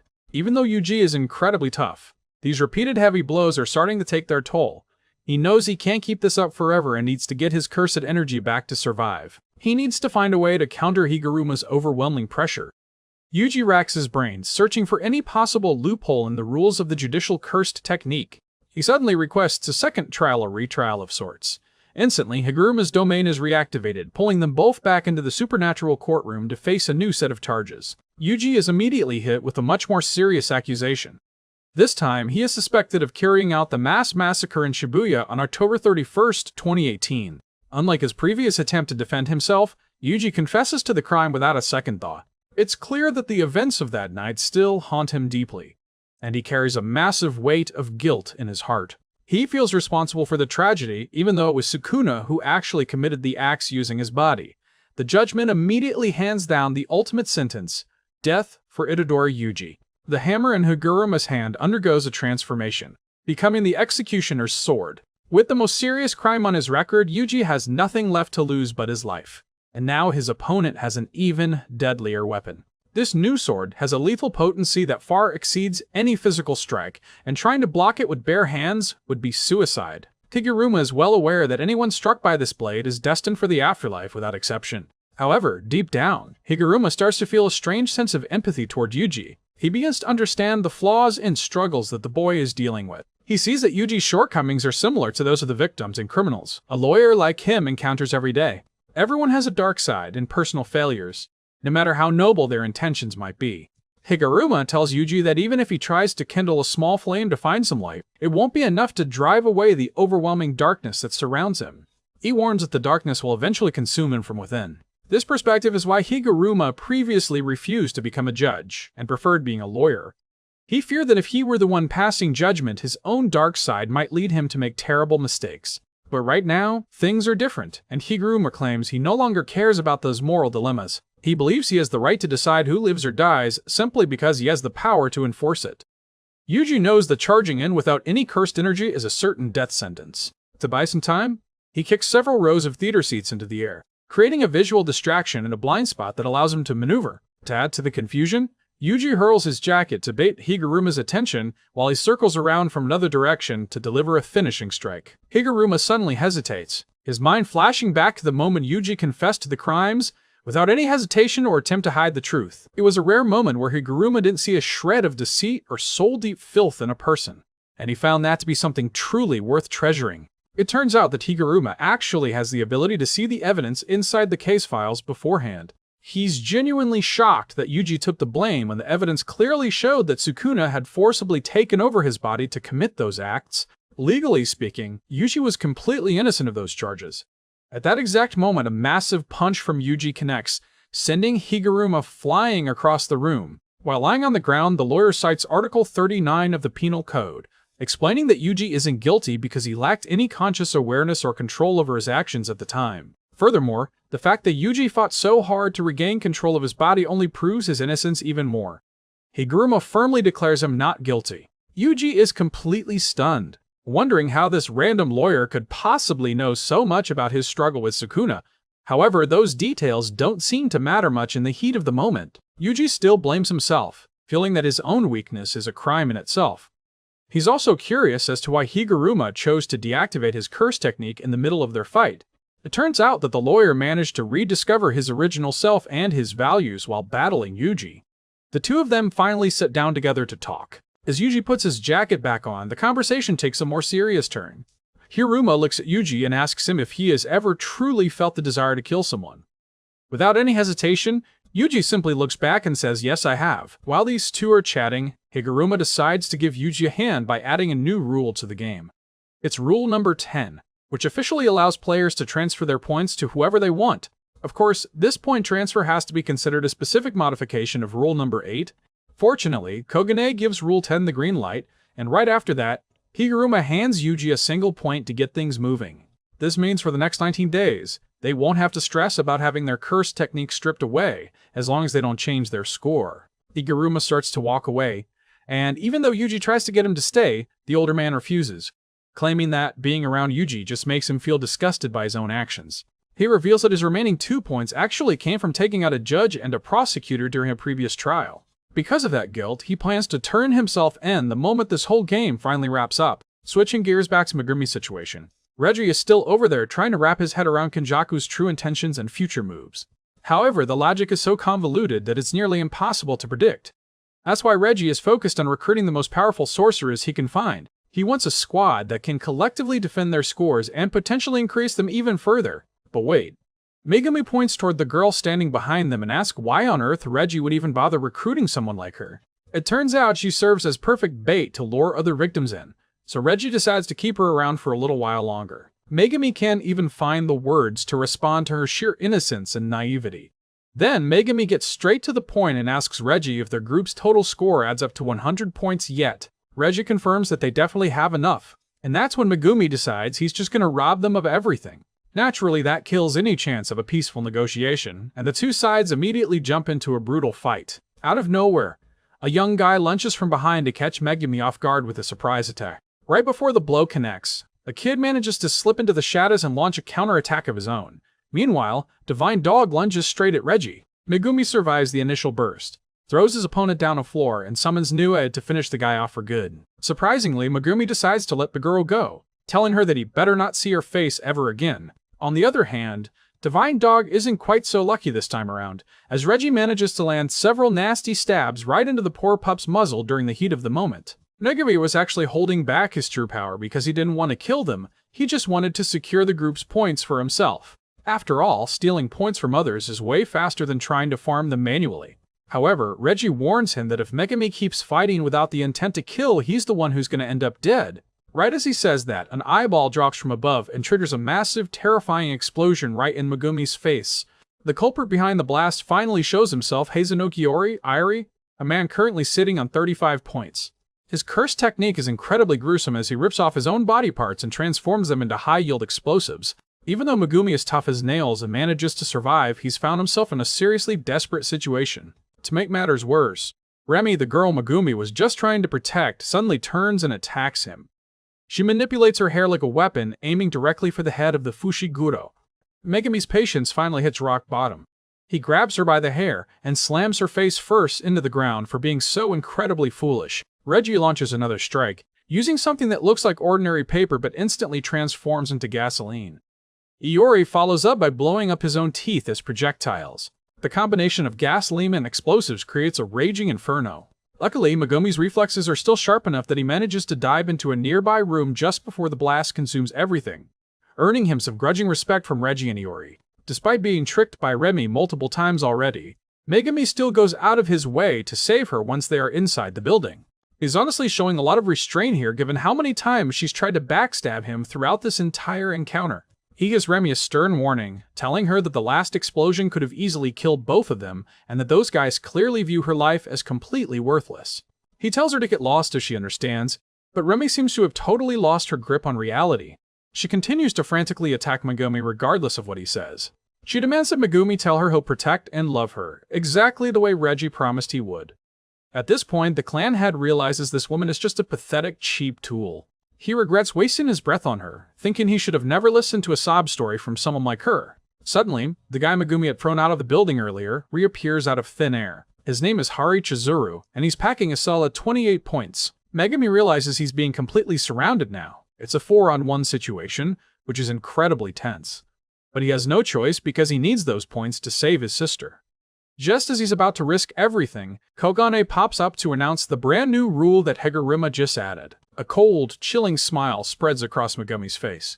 He now knows that his friend Yuji has succeeded, which means he doesn't necessarily have to throw his life away in this specific spot. He lunges forward to attack Hari immediately. However, Megumi is noticeably weakened after taking that explosion at point-blank range, so he tries to summon Toad to help coordinate a better attack. The coordination works, and he manages to restrain Hari, nearly choking the life out of him. He then summons Max Elephant to blast Hari back to where he started. Using Nu for mobility, Megumi closes the gap and delivers a crushing blow to Hari's face in midair. But this time, Megumi isn't being soft. His eyes are bloodshot with intensity. He dives down and coldly pulls out a knife to finish him with a headshot. Megumi has officially taken his first life in the game, seizing Hari's 5 points in the process. This display of ruthlessness shows a completely different side of Megumi now that Tsumeki's safety is somewhat guaranteed. He's no longer bound by any moral restrictions or hesitation. Now, he's not just looking for points, he's looking to completely wipe out anything that stands in his path. Up in the air, Reggie and Iori are slowly floating down using a hovering umbrella. Reggie mocks Hari's death, saying it's a real shame since the guy actually had quite a few points on him. Meanwhile, Megumi is still feeling the after effects and dizziness from that initial explosion, making it impossible for him to just run away. Even though that crazy woman is gone, he's still facing 2 dangerous enemies. He considers using his domain expansion, but it's still incomplete and unrefined. If he fails to take them down quickly, his cursed energy will be totally drained. Megumi realizes there's a massive power gap here. Reggie's technique manipulates the physical properties of objects, and combined with Iori's explosive body parts and rapid healing, they are a lethal duo. The battle rages on as Iori spits out an explosive tooth directly at Megumi. But just as the blast is about to go off, a mysterious figure suddenly appears and takes the full force of the explosion right to the face. It's none other than Takaba Fumihiko, that weird comedian guy we saw the other day. Dressed in a ridiculous, flashy outfit and with blood streaming down his face, he still stands tall and boldly declares that cowards who fight 2 against 1 will never be able to take him down. Takaba tells Megumi he's going to help him out because, at 35 years old, he can tell just by looking that Megumi is the one who's actually a good person. Reggie's crew wants to know exactly what kind of person Takaba is. Takaba thinks they're asking because they want to see his comedy routine, but that's not it at all. They want to know what era of sorcerer he belongs to.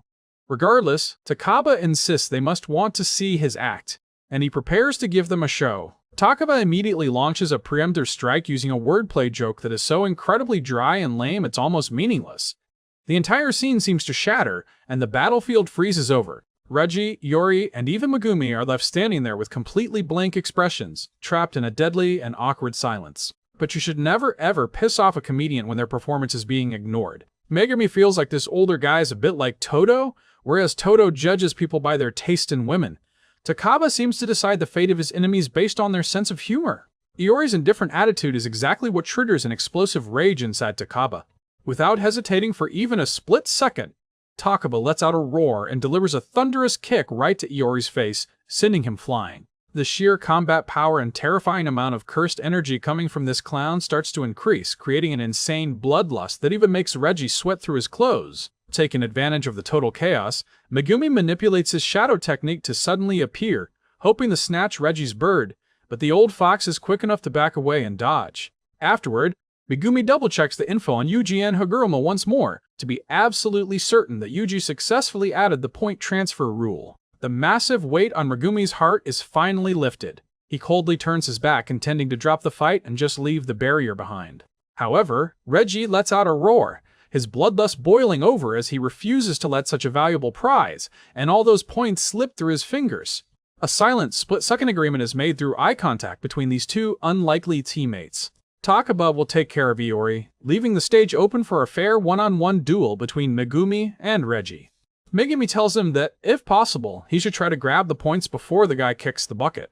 He also warns Takaba that Iori can turn his body parts into bombs and then use reverse curse technique to heal himself instantly. To put it simply, the guy is basically a walking, infinite bomb warehouse. Iori hurls an eyeball at Takaba, but the comedian just punches it right back at him, and the two of them dive into a flashy, high-speed exchange. However, Takaba is clearly the faster one. He easily circles around behind Iori and prepares to unleash the 1,000 Years of Death technique. That legendary hidden finger move from Kakashi hits Iori so hard it hurts to even watch. If he weren't wearing a diaper, he probably would have made a mess everywhere. Megumi feels relieved that Takaba isn't his enemy. Now it's just him and Reggie. Megumi tells him that his time is up. Since his business in this barrier is finished, Megumi is finally free to unleash his full power. The life and death struggle explodes with breathless intensity as Fushiguro Megumi goes on the hunt, and Reggie finds himself being pursued. Megumi unleashes a continuous chain of techniques, using the massive water pressure from Max Elephant to pin him down, but Reggie somehow pulls out a skateboard to glide away safely. He keeps using various receipts to manifest different objects to help him escape. When Megumi chases him into a narrow alley, Reggie has already set a trap with receipts spread out like explosive tags. He activates his technique, and a piano suddenly drops right toward Megumi's head. Fortunately, Megumi uses his rapid escape technique to shield himself from the impact. At this point, Reggie is starting to get nervous because Megumi has already figured out the basics of how his technique works. In reality, it functions more like a contract than a standard technique. The cunning Reggie immediately tries to flip the script by using his technique to sacrifice a receipt for a 5-star hotel service, allowing him to fully restore his stamina and health, putting an exhausted Megumi into an unfair life-or-death gamble. Not only that, but Reggie points out a weakness of the 10 Shadows technique. When a Shikigami is injured, it can't be summoned again. This means your dog can't come out to bite me anymore, he sneers. Realizing that a battle of endurance would be suicide right now, Megumi decides that retreating is the best option. He summons Nu to grab him and fly away at high speed. Reggie casually releases some drones to track him and calmly chases him on a moped like a cat playing with a mouse.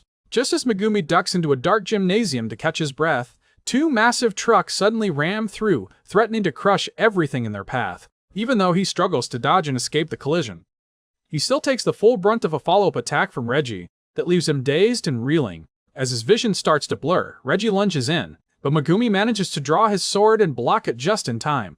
At such a close range, he gets tagged by countless receipts, and a barrage of objects flies in to crush him. Amidst the chaos, a knife successfully stabs into his hand, causing him immense pain.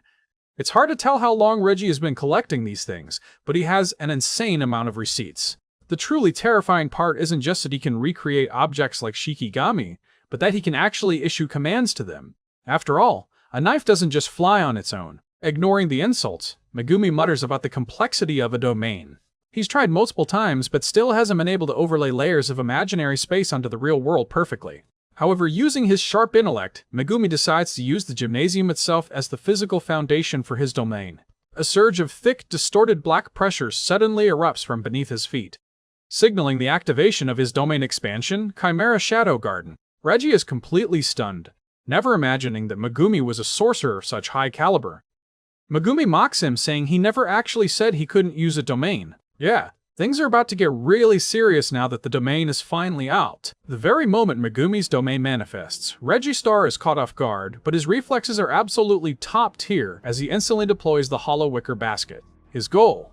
To neutralize the domain's sure hit effect and survive the onslaught. This specific technique is triggered by a unique hand seal where the user interlaces their fingers and thrusts both arms straight ahead.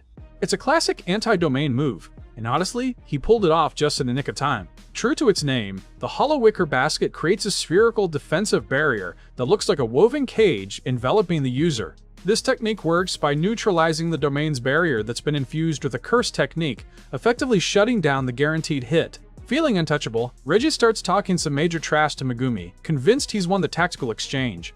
However, his arrogance is cut short when he freezes in utter shock. Reggie panics as a swarm of shadow frogs suddenly erupts and grabs him firmly by both legs. It turns out that hollow wicker basket and even simple domain can't actually neutralize the curse techniques themselves. This makes those defenses practically useless against incomplete domains, or domains that don't rely on a sure hit effect. In a strange twist of fate, the fact that Megumi's domain is still a work in progress actually became his greatest advantage. Megumi's incomplete domain turned out to be a lethal trap for Reggie. Because he had to use the physical gymnasium to enclose the space, Megumi faced some specific limitations. He could only maintain 10 shadows, and his power output was capped at a 120% boost.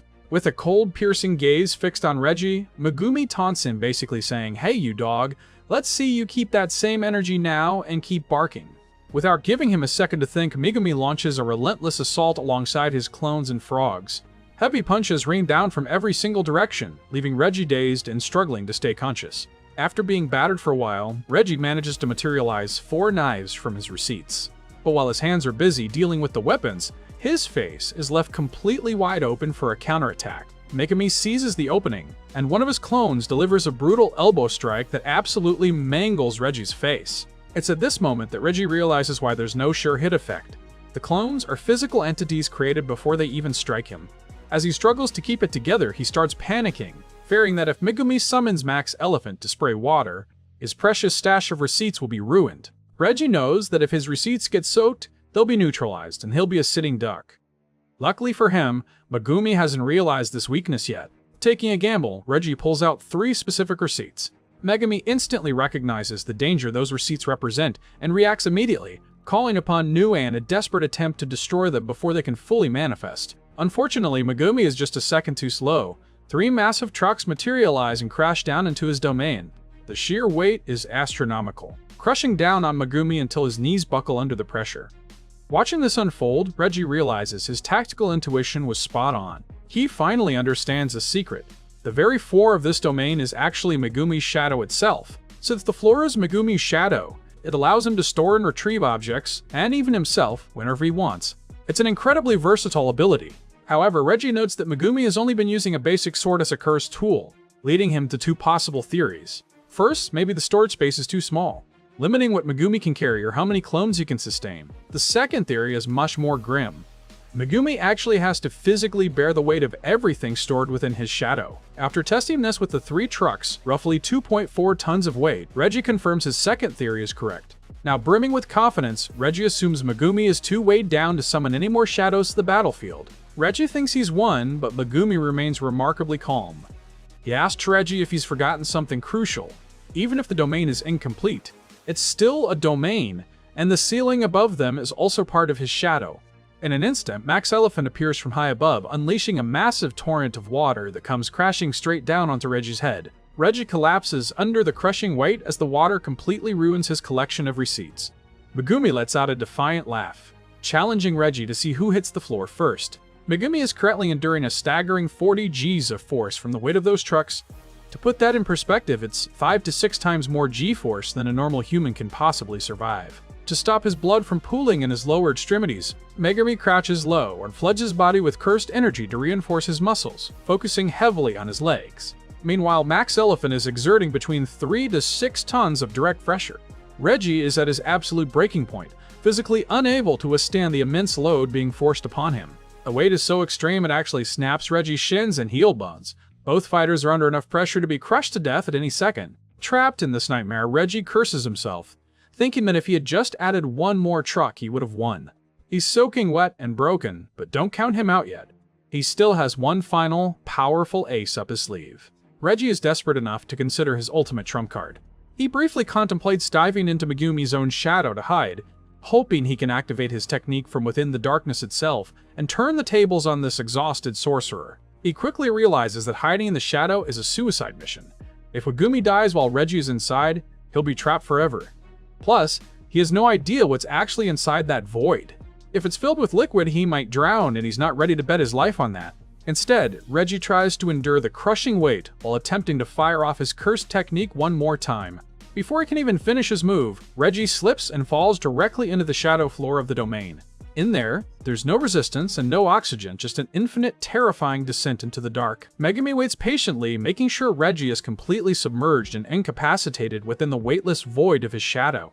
Megumi's relief is short-lived as a car suddenly lurches forward, pushing Reggie back out. It turns out Reggie had given a command to one of the trucks he dropped into the shadow earlier, ordering it to bring him back to the surface if he fell. These summoned objects are temporary, though. They vanish into thin air as soon as their specific task is completed. Reggie hadn't initially given the trucks orders because he needed their raw weight, but falling in forced his hand. He acknowledges Megumi's incredible power, but declares himself the superior fighter as he unleashes his true trump card. Reggie summons an entire 2-story house, a massive structure made of wood. This house weighs roughly 30 tons just for the wooden frame alone. That's 10 times heavier than Megumi's Max Elephant. It's more than enough to crush Megumi into a pancake. But just as the tension reaches its peak, Reggie suddenly realizes he can't breathe. He thinks he's fallen back into the shadow, but then he realizes he's actually surrounded by water. Megumi has him locked in a tight grapple underwater. To make matters worse, all that crushing weight Megumi was carrying is now being transferred directly onto Reggie. Realizing he's about to die, Reggie is forced to deactivate his curse technique immediately to save his own life. The duo crashed through the floor and into a pool in the stadium's basement because the massive house Reggie summoned was too heavy for the gym floor. Reggie is baffled by how Megumi pulled this off. It was all a calculated move. Megumi knew that if he tried to carry a 30-ton house in his shadow, he would die instantly. Instead of absorbing the weight, Megumi hid in his shadow and deactivated his domain. This caused the house to strike the actual floor, which collapsed and took Reggie down with it. Reggie wonders how Megumi could even move while carrying 2 trucks in his shadow. He figures Megumi must have used the shadows to propel himself outward before locking Reggie in that grapple. Now that Reggie's technique is deactivated, Megumi is finally free to move without that crushing burden. Looking at Reggie, who is absolutely drenched, Megumi correctly guesses that he won't be able to manifest any more receipts. The tactical advantage has finally shifted completely. Reggie isn't stupid either. He notices Megumi isn't attacking and is clearly stalling for time, which means Megumi's cursed energy is likely bottomed out after that domain expansion. With neither of them able to use their techniques, the fight devolves into a raw, physical brawl.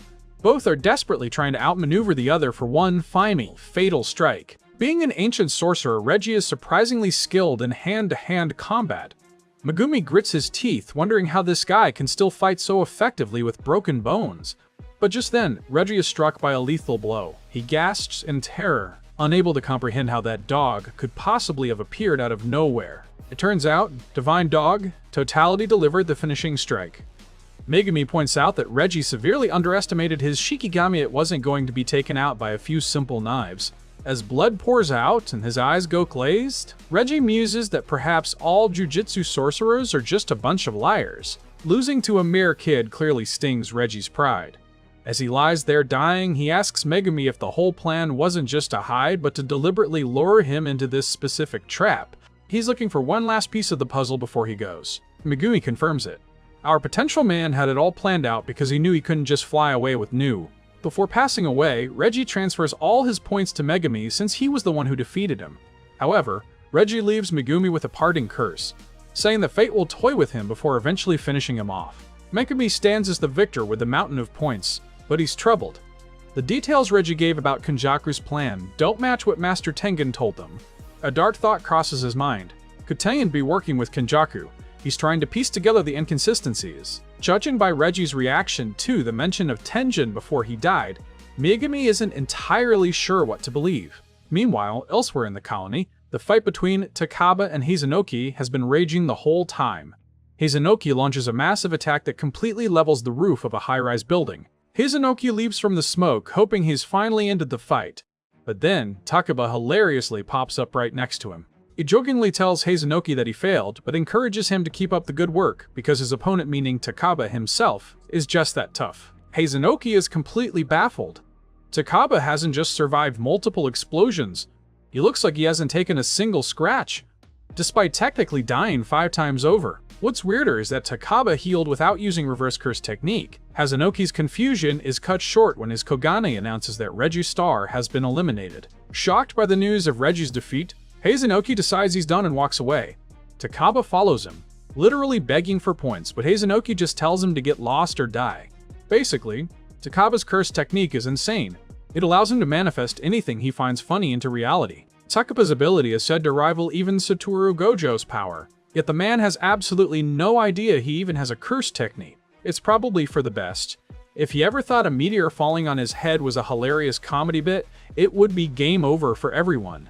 Luckily, he probably doesn't have the cursed energy for that anyway. After dealing with Reggie, Megumi tracks down Remy. She tries to run, but he catches her easily.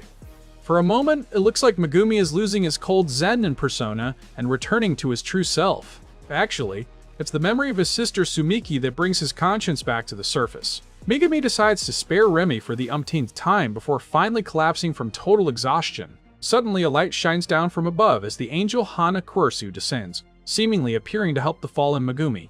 Leaving the Tokyo colony behind, we shift our focus to the most dangerous zone yet. Welcome to the Sendai Barrier, the place where Kenjaku escorted Sasaki. This area is a literal shark tank, crawling with special grade level sorcerers.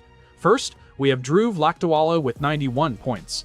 Then there's Ryu Ishigori with 77 points. He's the guy with the highest curse energy output in the entire barrier. Third on the list is Takaka Uro with 70 points. She's the former captain of the Sun Moon Stars squad, an elite assassination group from the Fujiwara clan. Her curse technique is sky manipulation, making her a formidable threat to anyone who steps into her sights.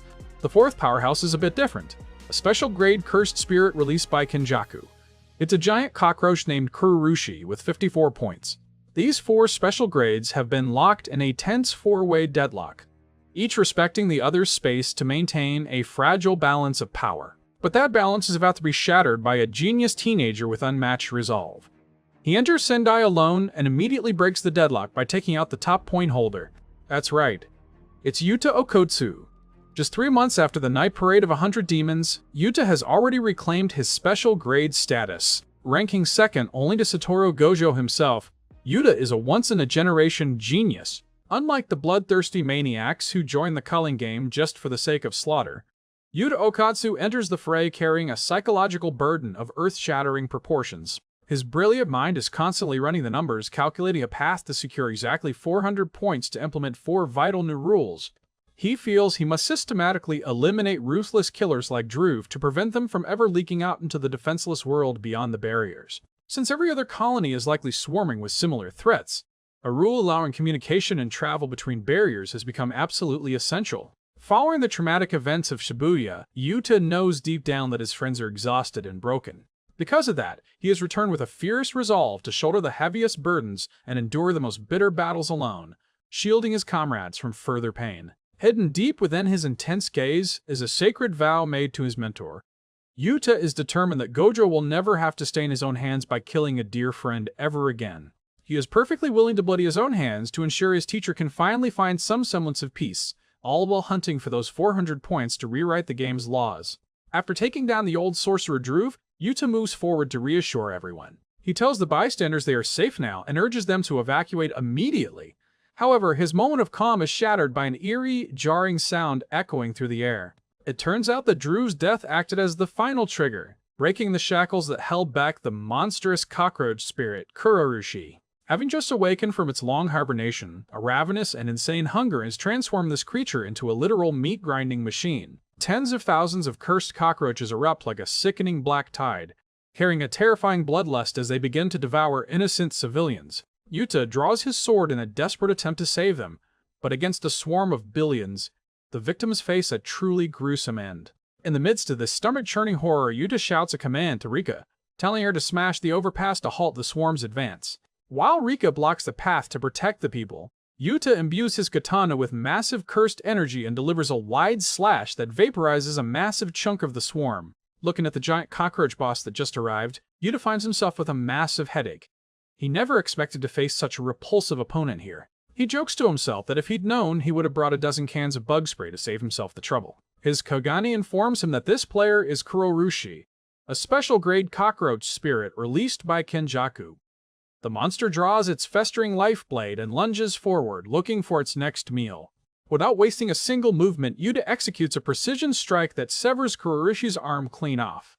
But he doesn't stop there, immediately following up with a heavy blow. He delivers a thunderous punch right to the monster's face.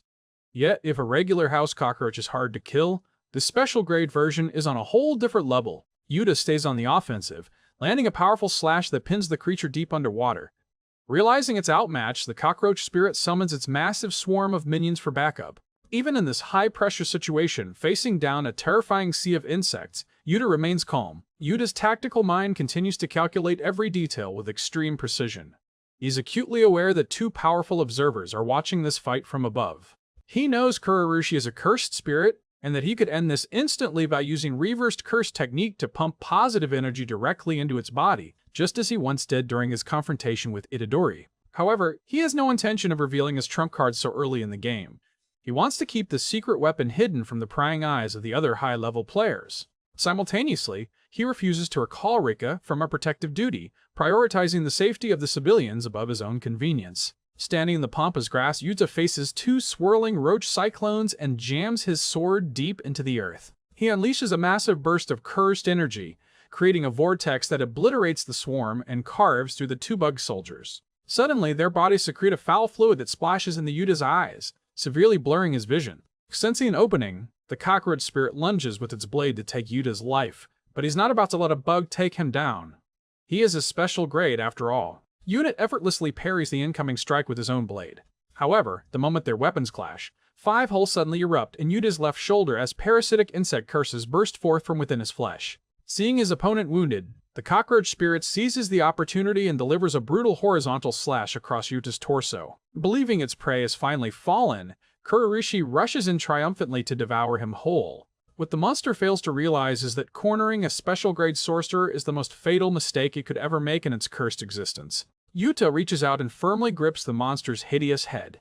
He pulls it close and bites directly onto the cockroach spirit's mouth, funneling a massive, overwhelming stream of positive energy from his reversed cursed technique straight into his gullet. It is a literal kiss of death. The positive energy explodes, tearing the creature apart and purifying it completely from the inside out. The monster is totally obliterated. His Kogani immediately confirms that 5 more points have been added to Yuta's tally, bringing him to 40. Before he can even catch his breath, a cold voice whispers directly into his ear, "So, you can use reverse curse technique after all." Yuta is startled, realizing the worst-case scenario has happened. His hidden trump card has been exposed to his enemies. Right after the whisper, Takako Uro unleashes a devastating wave of force that sends Yuta tumbling through the air. He takes the full brunt of the hit and crashes straight into a nearby museum. Yuta's brain immediately starts analyzing the data to decipher Takako's technique. He realizes she isn't dealing direct physical damage, but rather manipulating something much more fundamental. She manipulates space itself, turning the sky into a stretchable surface much like a distorted camera lens effect. By warping the very fabric of space, her attacks can bypass almost any defense, which is how she knocked Yuta back twice. Takako openly demonstrates her technique, pulling at the spatial dimensions as a display of sheer power and dominance. In response to her showy display of skill, Yuta calmly asks a single question. "If I end up killing you, you won't hold a grudge, right?" He is genuinely curious why someone as powerful as Takako would risk everything to fight him when she could easily be collecting points elsewhere, without such a high level of danger. His question accidentally touches a nerve, striking deep at Takako's inner trauma. She snaps at him, ridiculing his naive teenage outlook on the world. She explains that they are reincarnated sorcerers, and their rebirth into this era is a brutal struggle akin to crawling out of hell.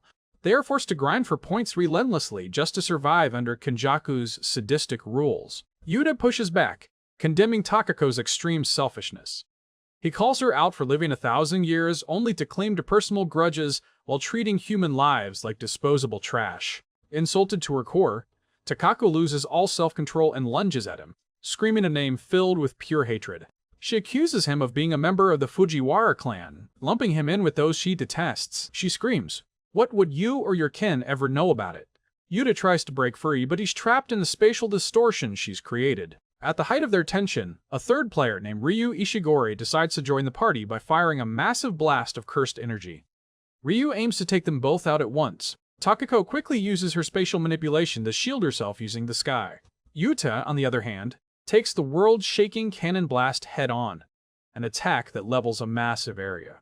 Fortunately, with his reversed cursed technique, he can heal his body instantly. Both Takako and Yuta have now locked onto Ryu's position. However, given Ryu's terrifying attack range, Yuta remains deeply concerned about the safety of the nearby civilians. Even with Rika on guard, Yuta fears that the collateral damage could still claim innocent lives. Since Yuta already dealt with Takako's natural enemies, Druve and the cockroach spirit, she's actually quite pleased. She figures this is the perfect chance to take out Ryu, but she's also eyeing Yuta hungrily, clearly planning to take down both of her rivals at once. Deciding not to waste any more time with Takako, Yuta pivots and charges directly toward Ryu for a head-to-head confrontation. Ryu is thrilled, firing off continuous blasts of cursed energy at the approaching sorcerer. Using his godlike speed and agility, Yuta weaves through the attacks until he seemingly disappears, making Ryu's offensive look completely futile.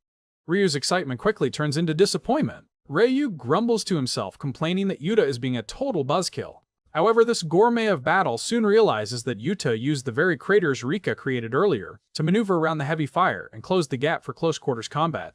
Ryu pauses to light a cigarette, beginning a rather sentimental monologue as if he's sharing secrets with a young friend. He reflects on his previous life, describing it as a fulfilling existence filled with high-octane battles that defined his manhood.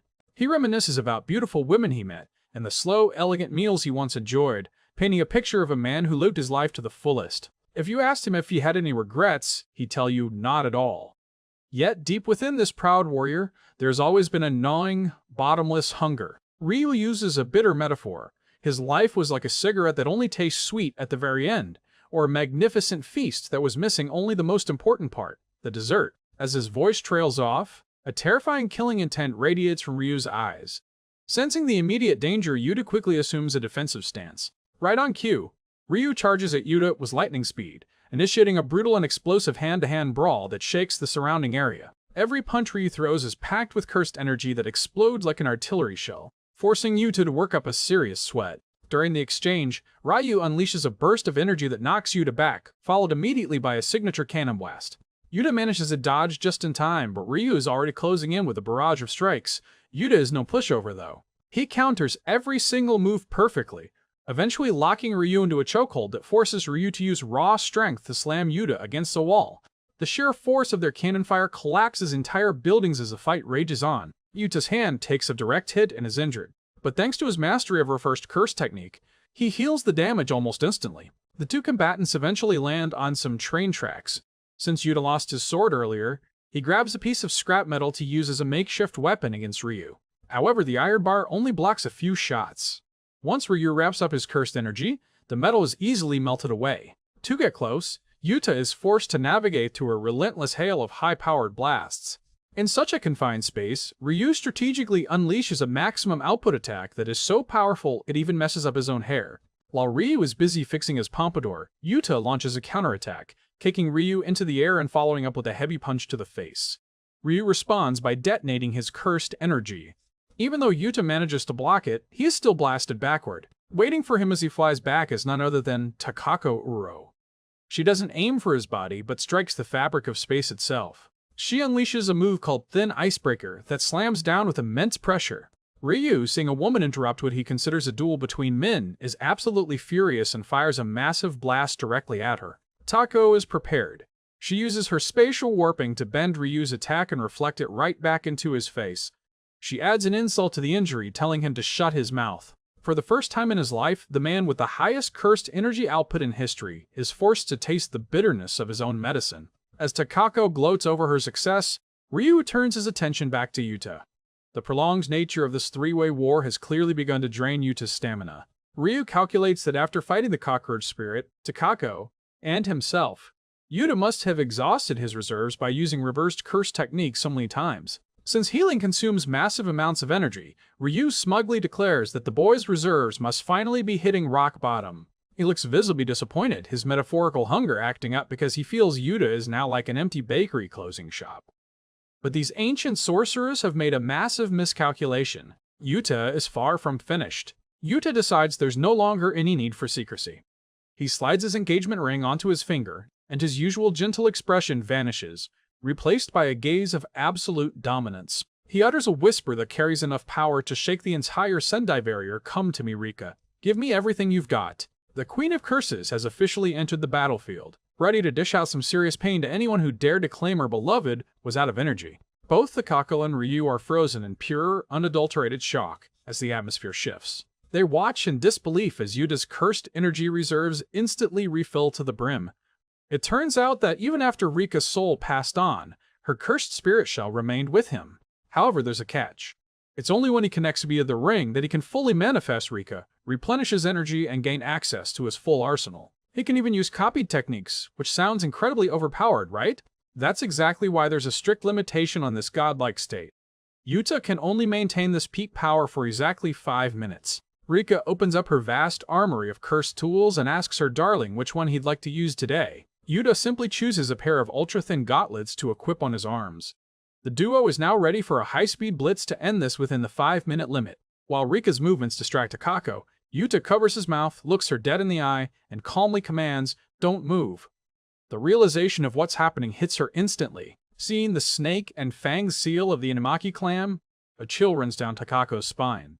But it's already too late. Her body freezes in place, allowing Yuta to close the distance and unleash a thunderous barrage of punches that leaves her crying out in total helplessness.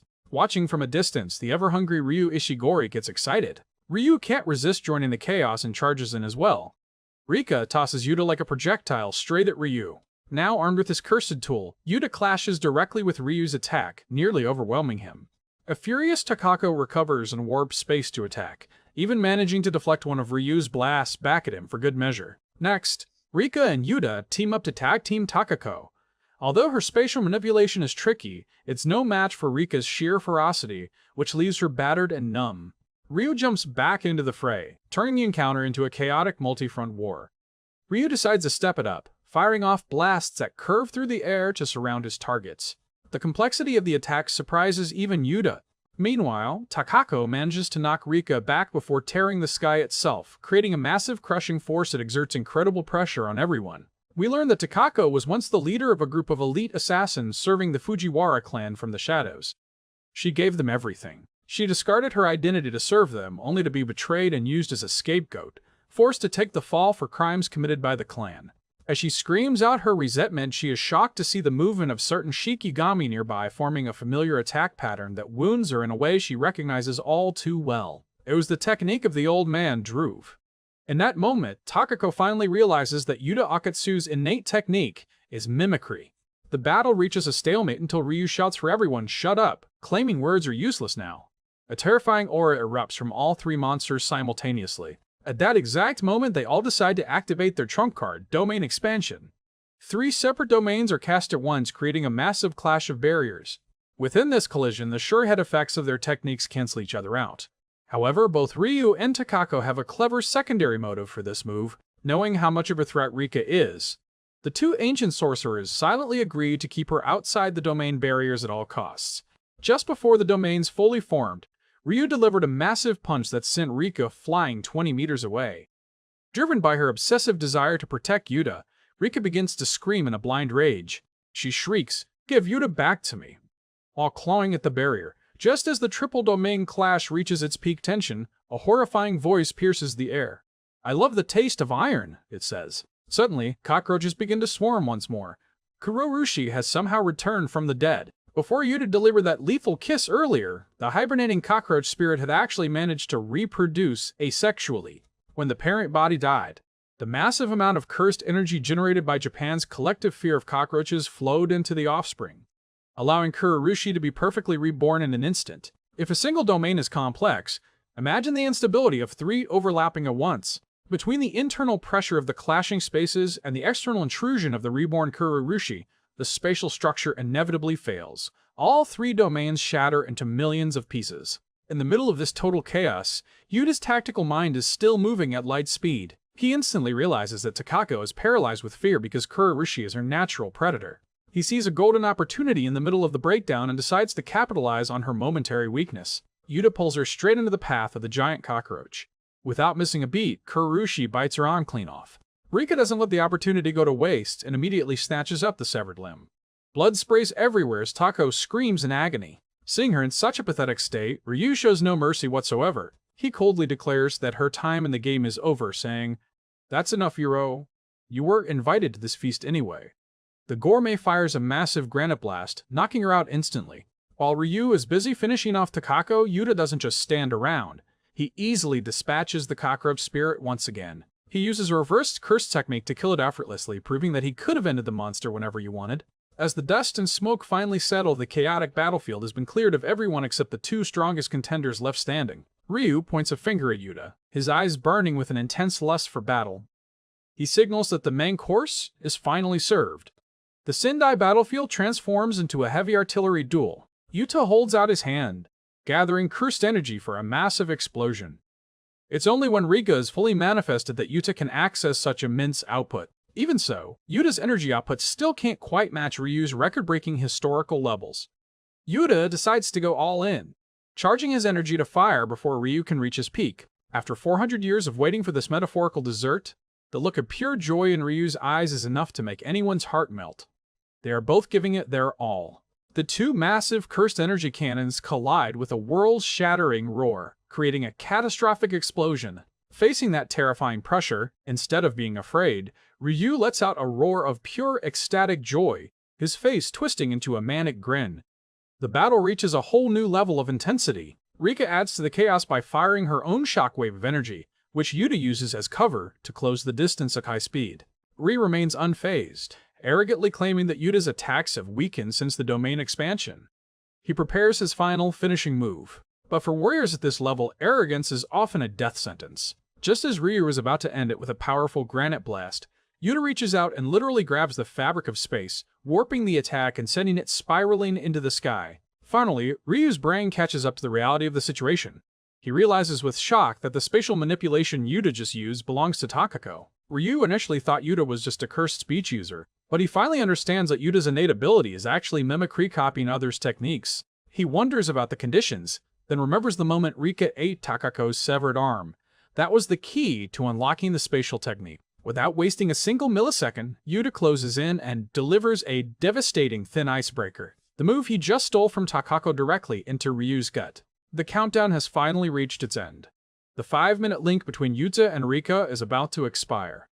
The Queen of Curses begins to fade into thin air. Before she completely vanishes, Rika lands one last monstrous punch on Ryu, drawing blood. Yuta follows up with a lightning-fast kick and a brutal strike to Ryu's throat, leaving him dazed and semi-conscious. Ryu is bewildered.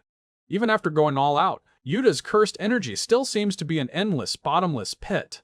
He wonders why the dessert he craved is turning out to be so incredibly bitter. Even without Rika's full manifestation, Yuta continues his relentless assault, giving the gourmet exactly the kind of overwhelming, high-stakes experience he had been searching for all those centuries. Yuta lunges in and puts Ryu in a vice-like grip, pinning his arms and legs so he can't move.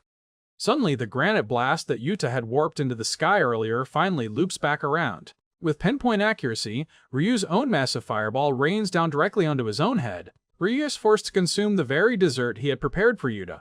It was a perfect tactical outplay by Yuta, using his opponent's own power to finish the job.